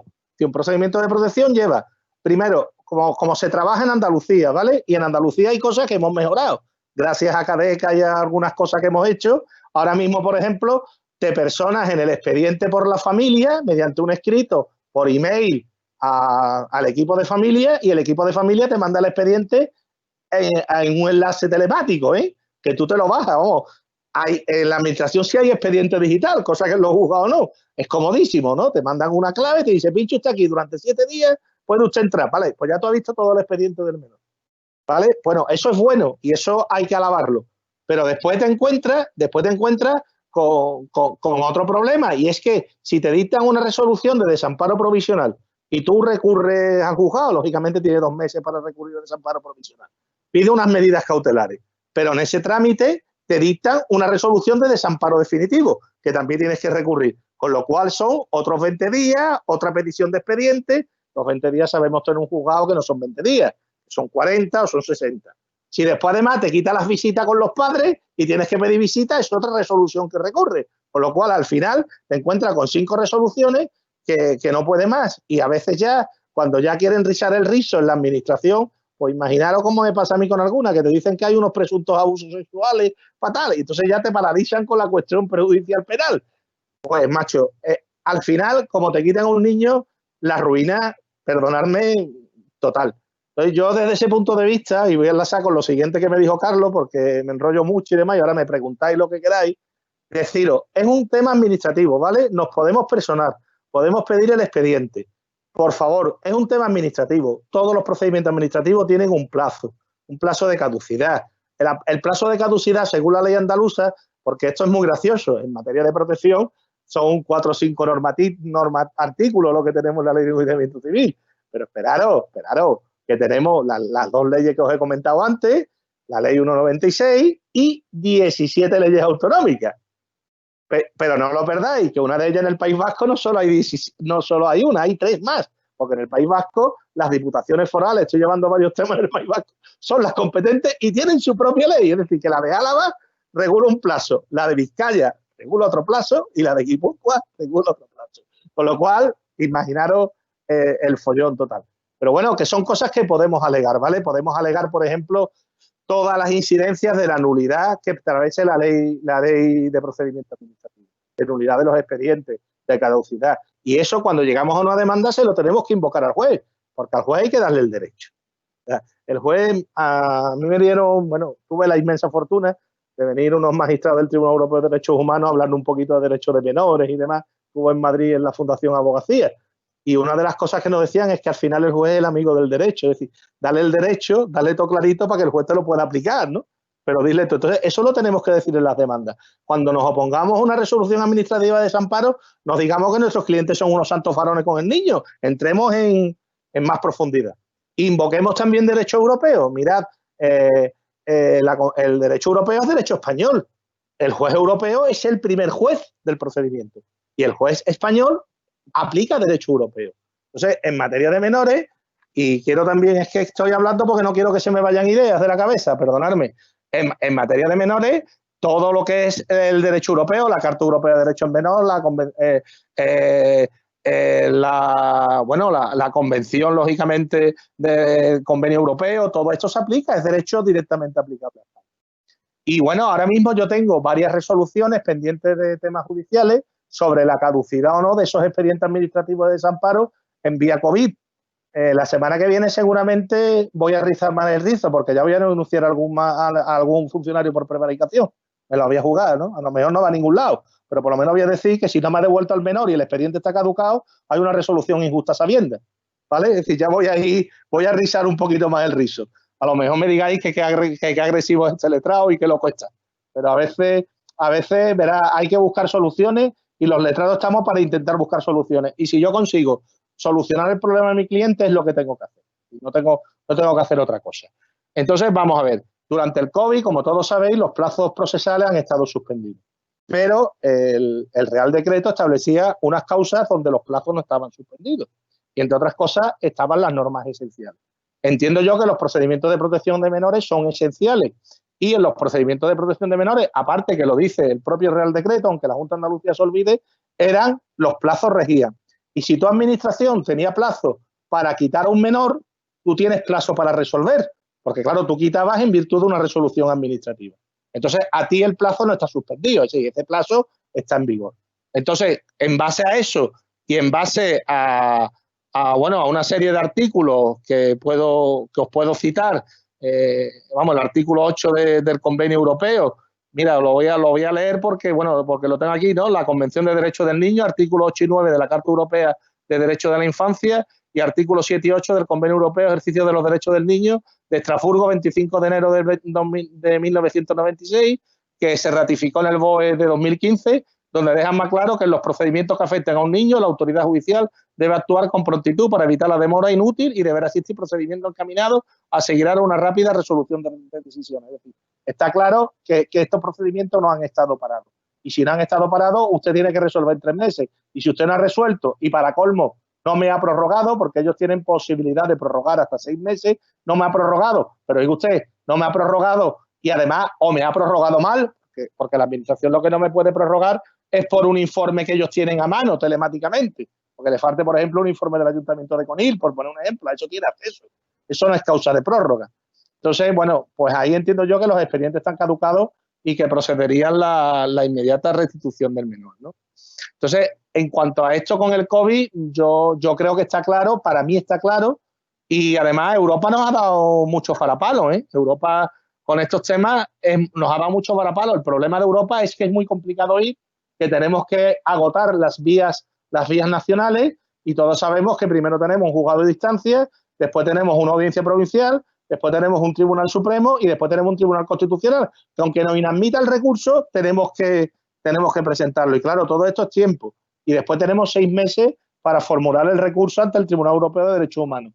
Y tenemos una sentencia, por ejemplo, una de tantas, pero esta es muy reciente porque es de junio del 2020, que si quiere a Carlos se la puedo pasar. El resumen está en inglés y en castellano, donde precisamente condena al Estado español por el tema de unas visitas y de un tema de esto de acogimiento de una no adopción a la madre biológica que pretendía tener unas visitas con ese menor y no se contó con ella a la hora de asentir a la adopción, ¿vale? Condena al reino español. Creo que es muy interesante y además es curioso porque uno lee esta sentencia y ve expedientes reales y dice, si esto me está pasando a mí todos los días. Y lo peor es que el abogado no somos el enemigo. Y con esto quiero recordar, aunque yo he hablado antes de denuncia y demás, vale, pero esa no es la labor del abogado. Mi labor es una labor conciliadora, mi labor es una labor de solución de conflictos, mi labor es una labor de que si yo tengo un expediente donde dice que el trabajador social dice que mi cliente tiene bulimia y tengo un informe médico que dice que no tiene bulimia, aportar ese informe médico, reunirme con el trabajador social y decir, mira, esto no es así, que esto es así, que para acá, que para allá, y buscar soluciones. Y si tú en una tramitación de un niño durante un desamparo estás viendo que el desamparo no lleva a ningún lugar, pues la administración perfectamente puede revocar ese acto administrativo y el niño vuelve con su padre y aquí paz y después gloria. Y yo me desisto del juzgado como ya he hecho en alguna que otra ocasión en algún que otro procedimiento. Y todo el mundo tranquilo y todo el mundo feliz. Yo lo que sí estoy optando en protección, ya estoy haciendo algunas charlas, algunos grupos de mujeres y algunos grupos de personas especialmente vulnerables, es tomar la teoría de la prevención, ¿vale? La teoría de la prevención significa cuanto menos tenga que acudir al juzgado y cuanto menos me ponga en riesgo de que me quiten a mi hijo, mejor. Y esa teoría de la prevención pues supone que si, por ejemplo, tengo que evitar pedidos de ayudas sociales, pues no la pido. Si tengo que evitar, a lo mejor, ponerme en boca de todo el mundo, que sepan mis problemas, pues no lo hago. Es decir, por ejemplo, enlazo con lo de los colegios, que era la línea del artículo mío de Diario de Cádiz. Vamos a ver, si tengo que llevar niñas al colegio y soy una familia especialmente vulnerable y tengo ayudas sociales y estoy con 4 hijos y tengo una abuela anciana y yo no voy a poder dedicarme a atender al niño, soy un factor de riesgo. Pues llevo al niño al colegio y me evito problemas. ¿Para qué voy a entrar en conflicto? Es decir, todos sabemos, no vamos a entrar ahora en el tipo penal de la privación del 266 ni nada, porque no es objeto ahora mismo, pero vamos a evitar, sí, vamos a llevarlo con las medidas. Y en este tema del colegio, no mandemos a pelear a los padres con los profesores. Los padres son aliados de los profesores para que la administración ponga los medios. Es como nos pasa muchas veces, y me alegro que esté Luis, porque creo que va a estar de acuerdo con nosotros, y Carlos también, pues lo hemos hablado. Vamos a ver, muchas veces nos echan a pelear a los operadores jurídicos, nos echan a pelear a los abogados con los jueces, con los LAG, antiguos secretarios, con los fiscales, pero sí que la justicia funcione, estamos todos de acuerdo, desde el primer funcionario hasta el juez, pasando por el abogado, el procurador, todos queremos que esto funcione, que tengamos medios, que tengamos plazos razonables, y en eso estamos todos en la misma pelea. Entonces, que no nos echen a pelear, y por desgracia, todos lo sabemos, con el tema de agosto y demás, que nos han querido echar a pelear. Nos han querido echar a pelear cuando el derecho al descanso es un derecho de todo el mundo. Es que es verdad lo que tú dices, pero claro, es que el problema es que aquí inciden ya las iniciativas y los pensamientos políticos. y las peleas políticas y nos echan a pelear a nosotros cuando nosotros no nos tendríamos que pelear. Claro, el problema es que legislar con carácter general en situaciones tan diversas es muy complicado. Aquí se está dando categoría de cláusula limitada y cuando resulta que no hay números clausus en causas justificadas, porque no se han podido pensar ni contemplar todas y cada una de las causas justificadas o causas de posible justificación que pueden llevar a unos padres o no llevar a unos niños a su hijo al colegio. Claro. Entonces, 1, 2 y 3. Y como es, no, a la inspección. Bueno, pues porque venga a la inspección le explicaremos y ya veremos lo que hacemos. Lo que tú no puedes. A mí me parece muy bien, pero yo estoy un poquito cabreado ya también. Es decir, si no sé, pum, palo. Al juzgado, pum, a la cárcel. Desobediencia, a la cárcel. A la cárcel. El padre que no llega, a la cárcel. A la cárcel. No. Vamos a ver, vamos a tranquilizarnos. Carlos, a mí no me preocupa, perdóname, a mí no me preocupa la familia que puede tener medios, que se puede presentar, que puede defender o no. A mí me preocupa, mira, os voy a poner un ejemplo práctico. Salió una señora en televisión con todos estos temas, con un chiquito de 16 años que tenía una serie de problemas, ¿no? De discapacidades, no podía ni con él, y con una madre anciana y con un bebé de 2 años, dos bebés, mejor dicho, de 2 años en un carrito de estos de 2. Y estaba diciendo que si ella vivía en una vivienda social, que si ella no tenía para pagar a los padres, a la madre, que si patatín, que si patatán. Y yo automáticamente se me enciende la luz. Digo, hostia, ¿para qué sales en televisión? Te van a coger los servicios sociales y vamos a ver los dos que tienes ahí lo que te duran. Discúlpame, se me enciende. Y yo cuando me dice la periodista, habla de esto, yo no estoy pensando en la familia con recursos, que no lleva al niño puntualmente, que se va a buscar un certificado, incluso médico. El problema del asentismo no es que yo no lleve al niño 3 veces. Si ya, por ejemplo, en Chiclana han cerrado un colegio por COVID y a lo mejor en Córdoba también os ha pasado igual. Y ese no es el problema.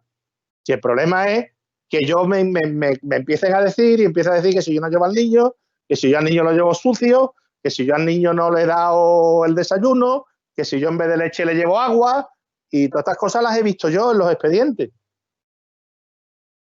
Pues mira, Joaquín, si me permites ese inciso, no tiene nada que ver con menores, pero es lo que ha dicho Carlos. Estoy llevando ahora mismo instrucción 5 de hace un mes, y en solo un mes, sin que se haya iniciado, yo creo que la fase en que se van a producir muchos problemas, como lo que tú estás comentando, o sea, centros escolares, etcétera, etcétera, en ese mes ha llegado muchísimo a instrucción, todo relacionado con el COVID, desobediencia principalmente, claro. Mucho, y han llegado detenidos, Tenías tema de mascarilla, no mascarilla, pero cuando he tenido, pues esta mañana he tenido uno precisamente por hablando de la familia. Un tema que no iba a la madre a coger un portátil que el hijo del centro escolar que tenía a disposición la niña, el padre le renuncia. En fin, que todo esto que tú estás diciendo se va a producir. Claro. Que todavía no ha empezado y yo lo estoy viendo que digo, madre mía, me tiraba manos a la cabeza. Diciendo, y es lo que decía Carlos, decía a la cárcel, si es que se está abusando del derecho penal. Claro. Eso es lo que yo creo, vamos, me parece una auténtica salvajada, vamos. Y yo veo cosas en juego de instrucción que digo, ¿cómo es posible que esto llegue aquí? ¿No? ¿Sabes? Se nos ha ido la cabeza totalmente. En fin, pequeño inciso. No, pero bien hecho. Es decir, un inciso además que te agradezco. Porque el problema de esto es que hay una cosa que tampoco hemos dicho y bueno, también nos pasa en reforma. Y es que esto, la ejecución de la pena está en manos de instituciones privadas. Pues en materia de protección, prácticamente todo lo que hay alrededor son instituciones privadas, no son instituciones públicas. Y ahí yo no voy a decir negocio, ¿vale? Yo soy abogado, yo no voy a hablar de negocios, ni voy a hablar de niños robados, ni voy a hablar de otras cosas como hablan los padres, que los padres pueden decir lo que quieran. Yo soy abogado y soy jurista, tengo que hablar con términos. Pero esto hay que garantizarlo. Es decir, la protección tiene que ser una verdadera protección. La Convención de Derechos del Niño establece un derecho esencial, que es el derecho a estar con su familia y a la reintegración familiar. Y ese debe de ser el fin del servicio social. Y cuando no se puede, porque no se puede, porque hay casos que no se puede, por mucho que queramos, es decir, hay casos que no se puede, entonces está la tutela, está el acogimiento o están otras instancias. Porque además, menores tiene una situación que no es lo mismo el niño de 0 años que el de 17 y 365 días. No es exactamente lo mismo. Además hay un problema, Joaquín, que creo que se ha apuntado, que lo has apuntado tú. Y es que siempre tenemos la espada de Damocles de que como en la pareja ya se hayan separado, porque estos son distorsionan las familias y las parejas extrañas de que el marido, o de hecho, de que la espada de Damocles que te denuncien o porque me estaba pegando desde siempre, que es el maltrato que decir, y desde que me casé me está pegando, o peor todavía, que tengo sospechas de que cuando se quedaba solo con el niño, cogía y abusaba, y ya estamos ahí hechos polvo. Y además, esta gente, como le di, como se imaginen algo de eso, olvídate ya del niño y ya no, oye usted, es que esto se está utilizando muy malamente.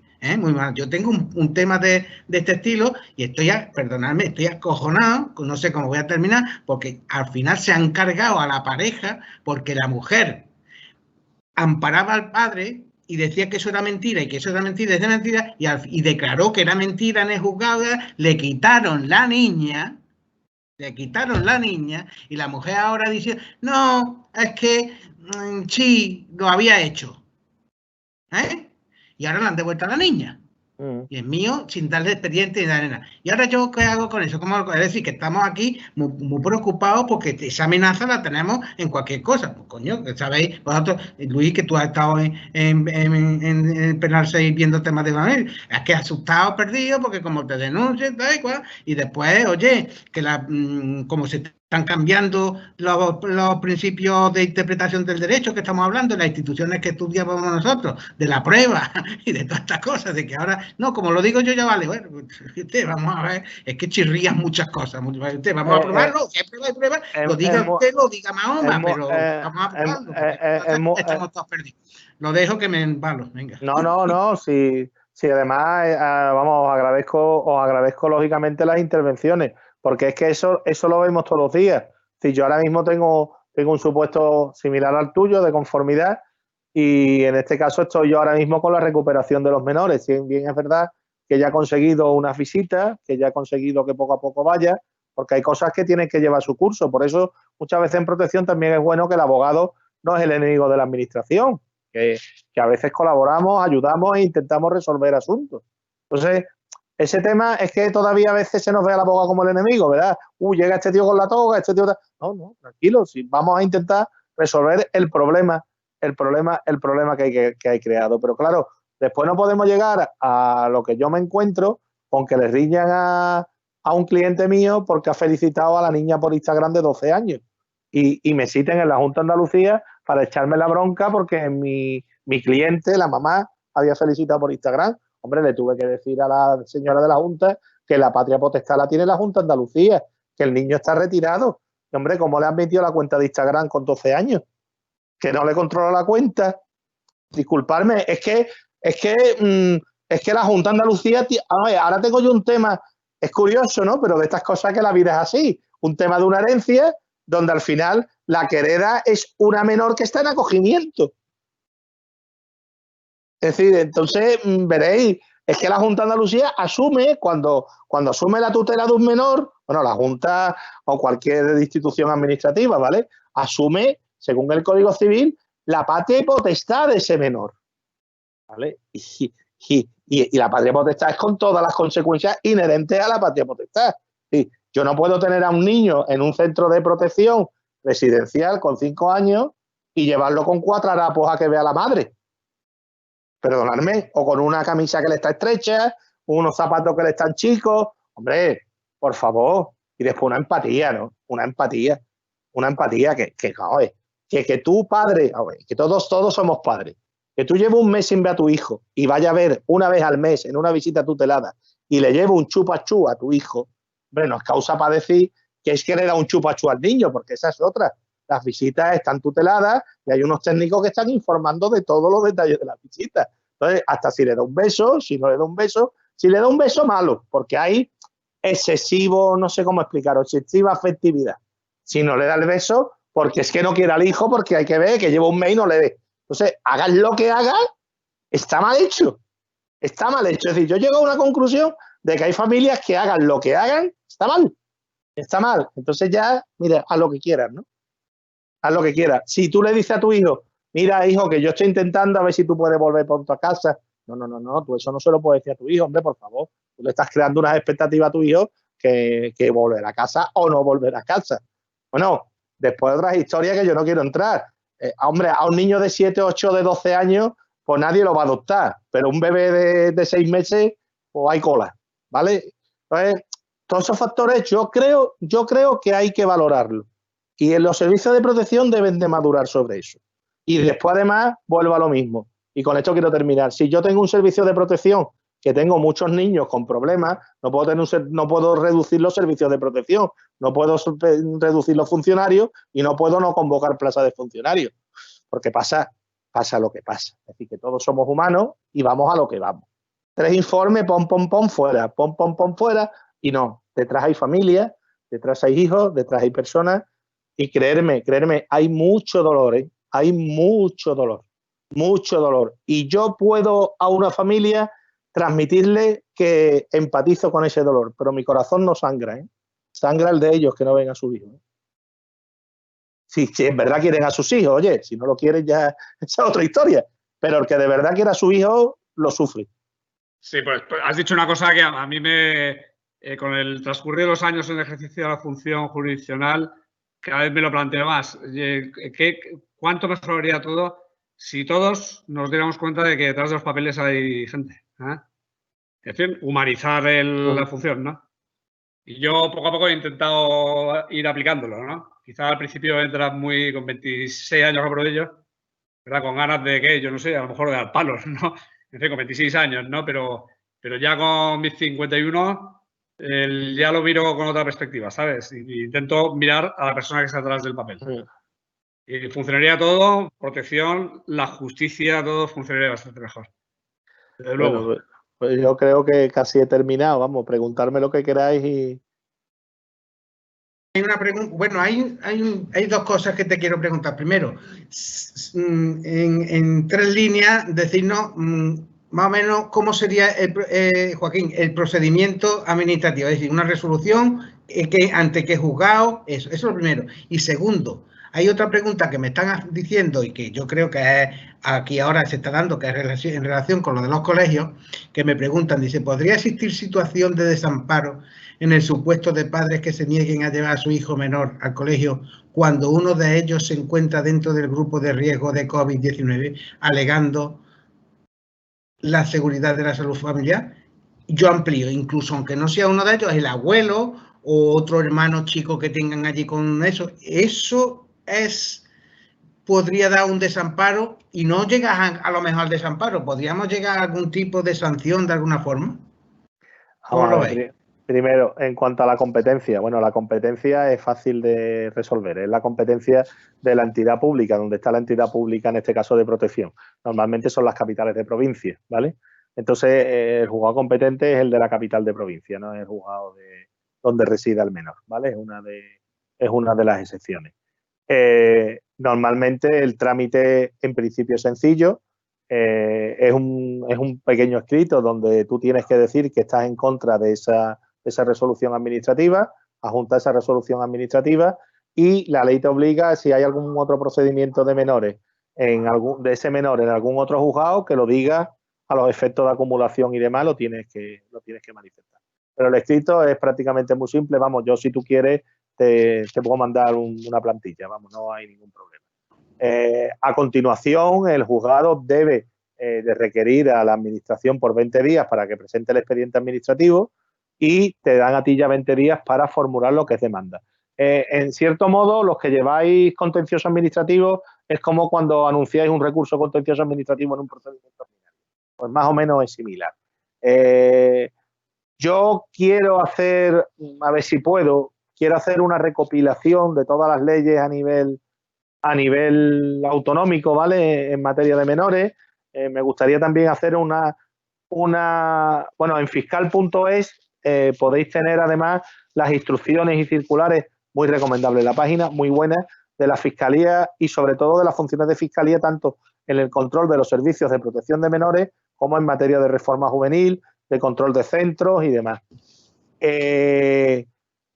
El problema que yo veo aquí es que habría que articular, vamos a ver, si yo, por ejemplo, en el procedimiento puedo tener el expediente administrativo, porque lo puedo tener en fase administrativa, si cuando yo voy a esa posición de resolución de desamparo, puedo ya articular la demanda y voy digamos, acortando plazos procesales, ¿vale? Es decir, yo ahí quisiera una reforma para que nos hagamos una idea como la demanda de procedimiento abreviado en contencioso administrativo. Que no fuera una oposición a una resolución de desamparo, sino fuera ya una demanda formal sin perjuicio de ampliarla, ¿no? ¿El juzgado de familia o de primera instancia? Familia, no, juzgado de familia. Donde hay juzgado de familia, va al juzgado de familia. Ahora, donde no lo hay, va a instancia. Por ejemplo, Granada sé yo que tiene 3 de familia. En Cádiz la acaban de crear sin luz y sin funcionarios y sin nada. Es el número 6, ¿vale? Pero bueno, es de nueva creación. Jerez tiene 1, pero claro, imaginaros lo que es todo el tema de protección. Yo, por ejemplo, yo me imagino, bueno, lo de Cádiz puede ser un caos también, ¿eh? Todos los temas de familia en un solo juzgado y todos los temas de protección en un solo juzgado, ¿eh? Yo, sinceramente, no sé hasta qué punto, porque claro, yo el juzgado ahora lo creo, pero lo puedo saturar muy rápido, ¿eh? Vamos, pregunto, ¿eh? De hecho, además, mira, en Granada, estoy llevando varios temas en Granada. En Granada hay 3 juzgados, ¿vale? El 3, el 10 y el 16, que son los de familia, si no me equivoco. El 16 era el que llevaba, dentro de los de familia, todo tema de protección iba al 16. De hecho, en las resoluciones de Granada te lo pone que va al 16, pero ya el 16 no lo lleva. Entonces, el 16 hay cosas que está ya delegando competencia, todo lo nuevo, a los otros dos. Con lo cual, entonces, podríamos poner a juzgado de familia que por turno corresponda si hay más de uno, por ejemplo. Sin ningún tipo de problema.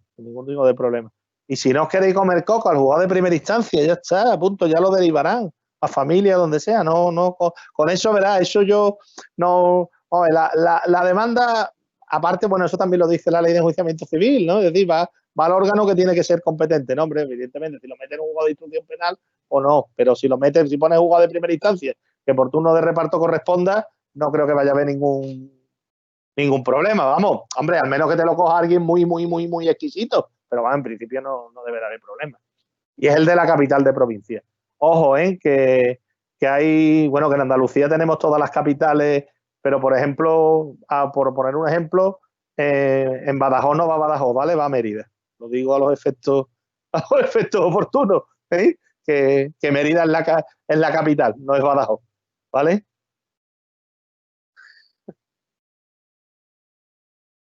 No te escapes. No te escapes de la otra pregunta. Otra, no me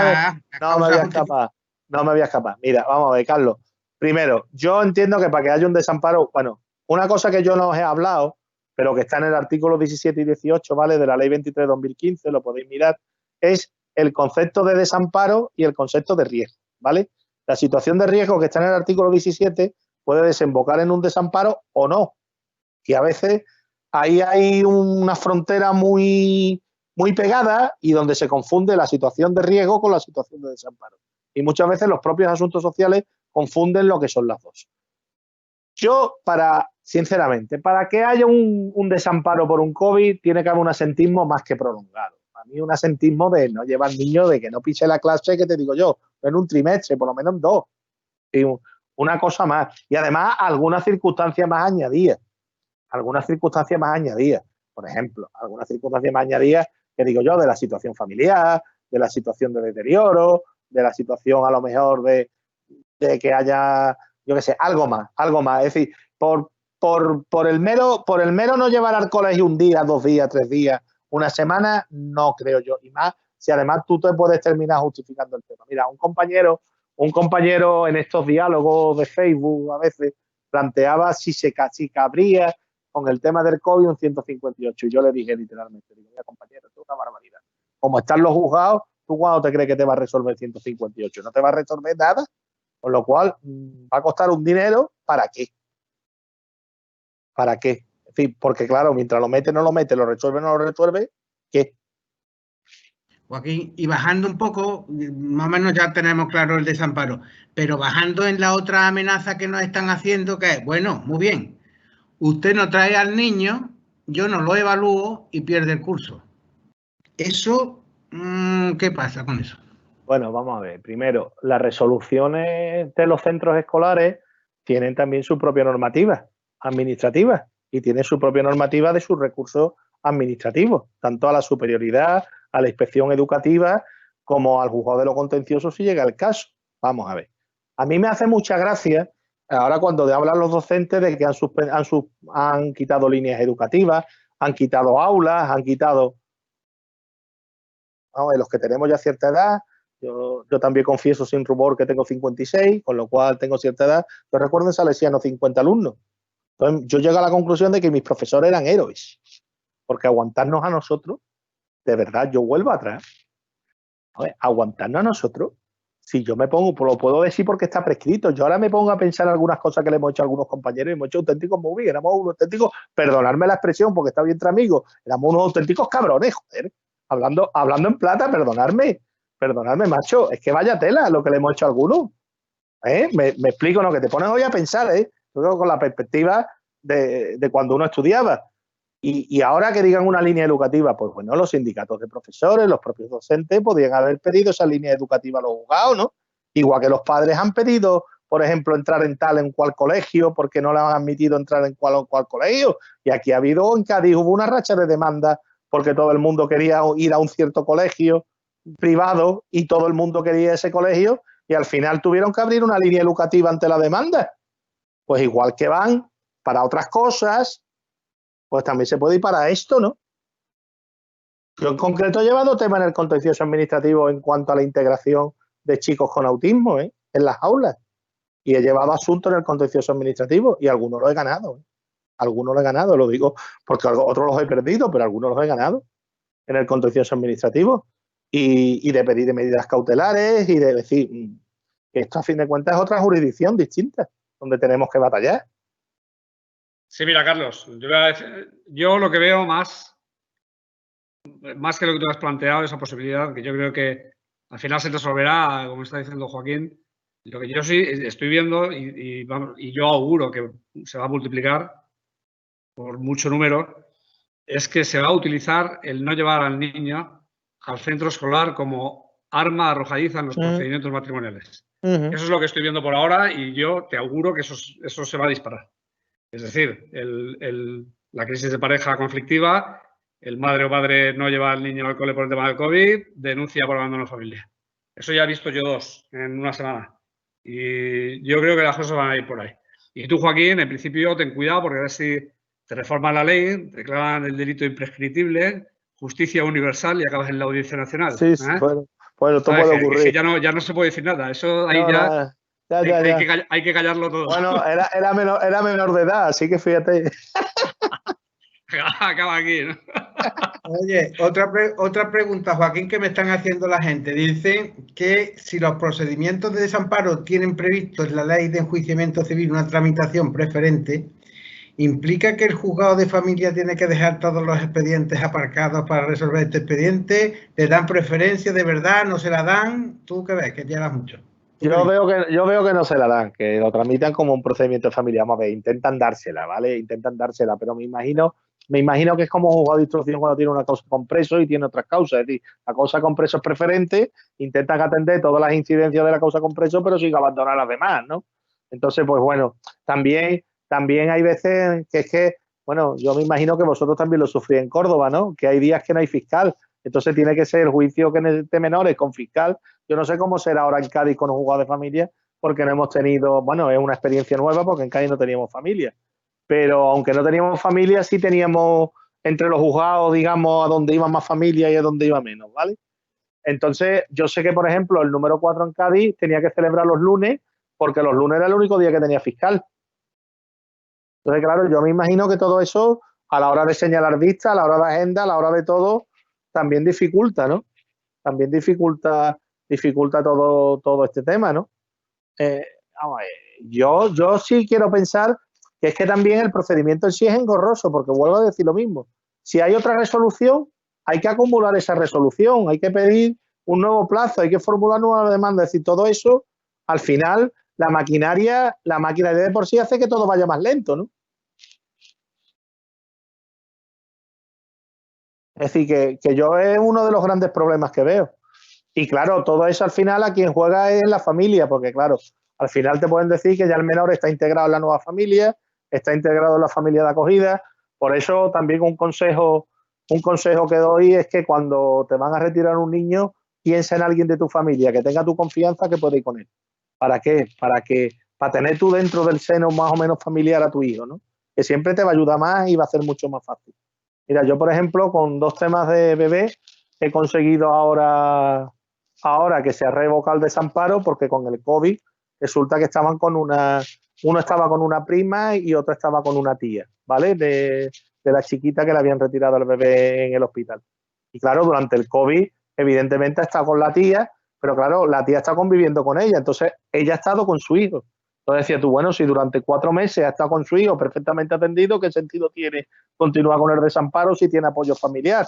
Y un escrito, además eso sí, comunicándolo, que no han ido viviendo, comunico que la acogedora están conviviendo porque han ido a su chalet de Chiclana, que la invita a estar porque reúne malos requisitos, a la Junta. Es decir, hace un poquito de gota china, ¿no? Un escrito, otro escrito, otro escrito, otro escrito. Al final, bueno, pues 2 procedimientos que he quitado del juzgado.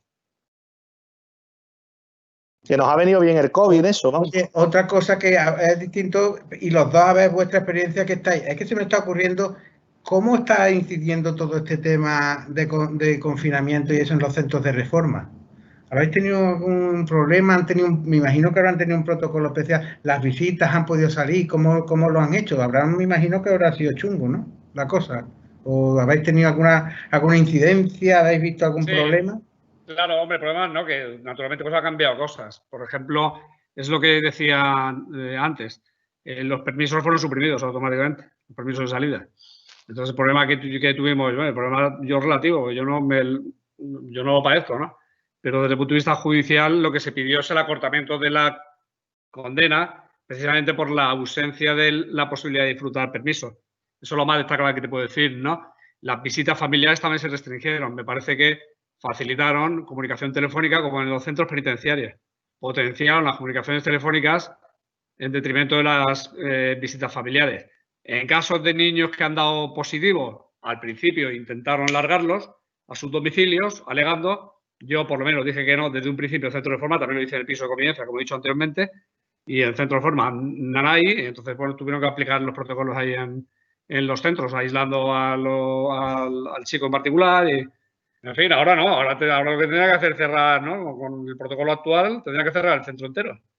A ver, por contacto y tal, se le meten ahí 4 rastreadores y te chapan medina. ¿Sabes? Digo yo.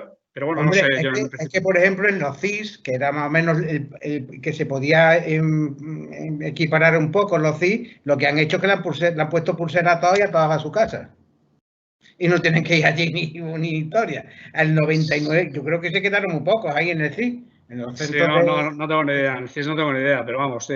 Es que es una putada, porque hay gente que no tiene la privación entera, sino que tienen sus visitas y eso, y ahora resulta que es que se les está agravando en mucho las condiciones. Y a los mayores, ya te digo, en el CIS lo que han hecho que le han puesto pulseras a todos y los han mandado a su casa. Claro, pero bueno, yo creo, pero eso era al principio, ¿eh? Yo creo que cuando ya se alzó el estado de alarma, yo creo que ha cambiado, creo, ¿eh? No estoy seguro, pero vamos, supongo yo que aplicaron los protocolos, la prevención, etcétera, etcétera, pero creo que ahora está más o menos controlado, pero similar.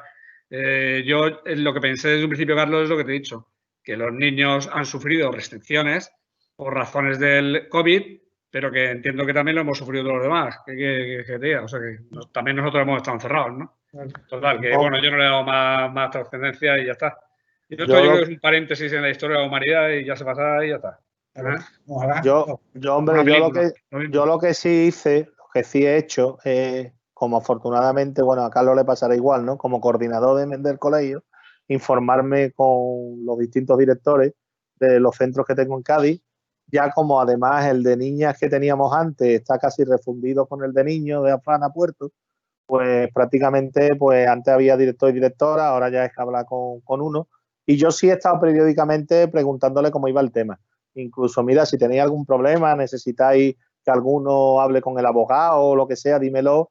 Y ellos estaban haciendo las comunicaciones de la familia por vía telemática, ¿vale? De vez en cuando, pues, hacían algún día de premio y encargaban unas pizzas, una historia para hacer aquello mal. Bien, y lo que sí han hecho es al que veían que se le podía flexibilizar la medida, porque bueno, porque a lo mejor no le quedaba mucho tiempo y estaba teniendo buen comportamiento y había tenido tal, pues intentar solicitar un cambio de medidas, ¿no? Que algunos ha hecho aquí a libertad vigilada, pero no ha sido por acortar la pena por el confinamiento, sino ha sido, bueno, como prevé la ley, ¿no? Sin confinamiento, es decir, si la medida se está cumpliendo adecuadamente, el equipo técnico entiende que se puede solicitar un cambio de medida de internamiento, una libertad vigilada, se puede hacer en cualquier momento. Bueno, pues aprovechando eso, se han quitado algunos menores, ¿vale? Del centro. Ya no tengo más preguntas. Yo creo que hemos hecho un rato que hemos dado algunas pinceladas de las cosas más importantes y nada más. Agradeceros como siempre vuestra disposición y vuestra sapiencia, ¿eh? Y ya está, y que aquí estaremos a ver si la próxima vez pues nos podemos... Hombre, ahora lo suyo hubiera sido que nos hubiéramos tomado una cervecita, de verdad, nos la tomaremos virtualmente aunque sea, y que la próxima vez esperemos que sea de otra forma, ¿vale? Muchas gracias.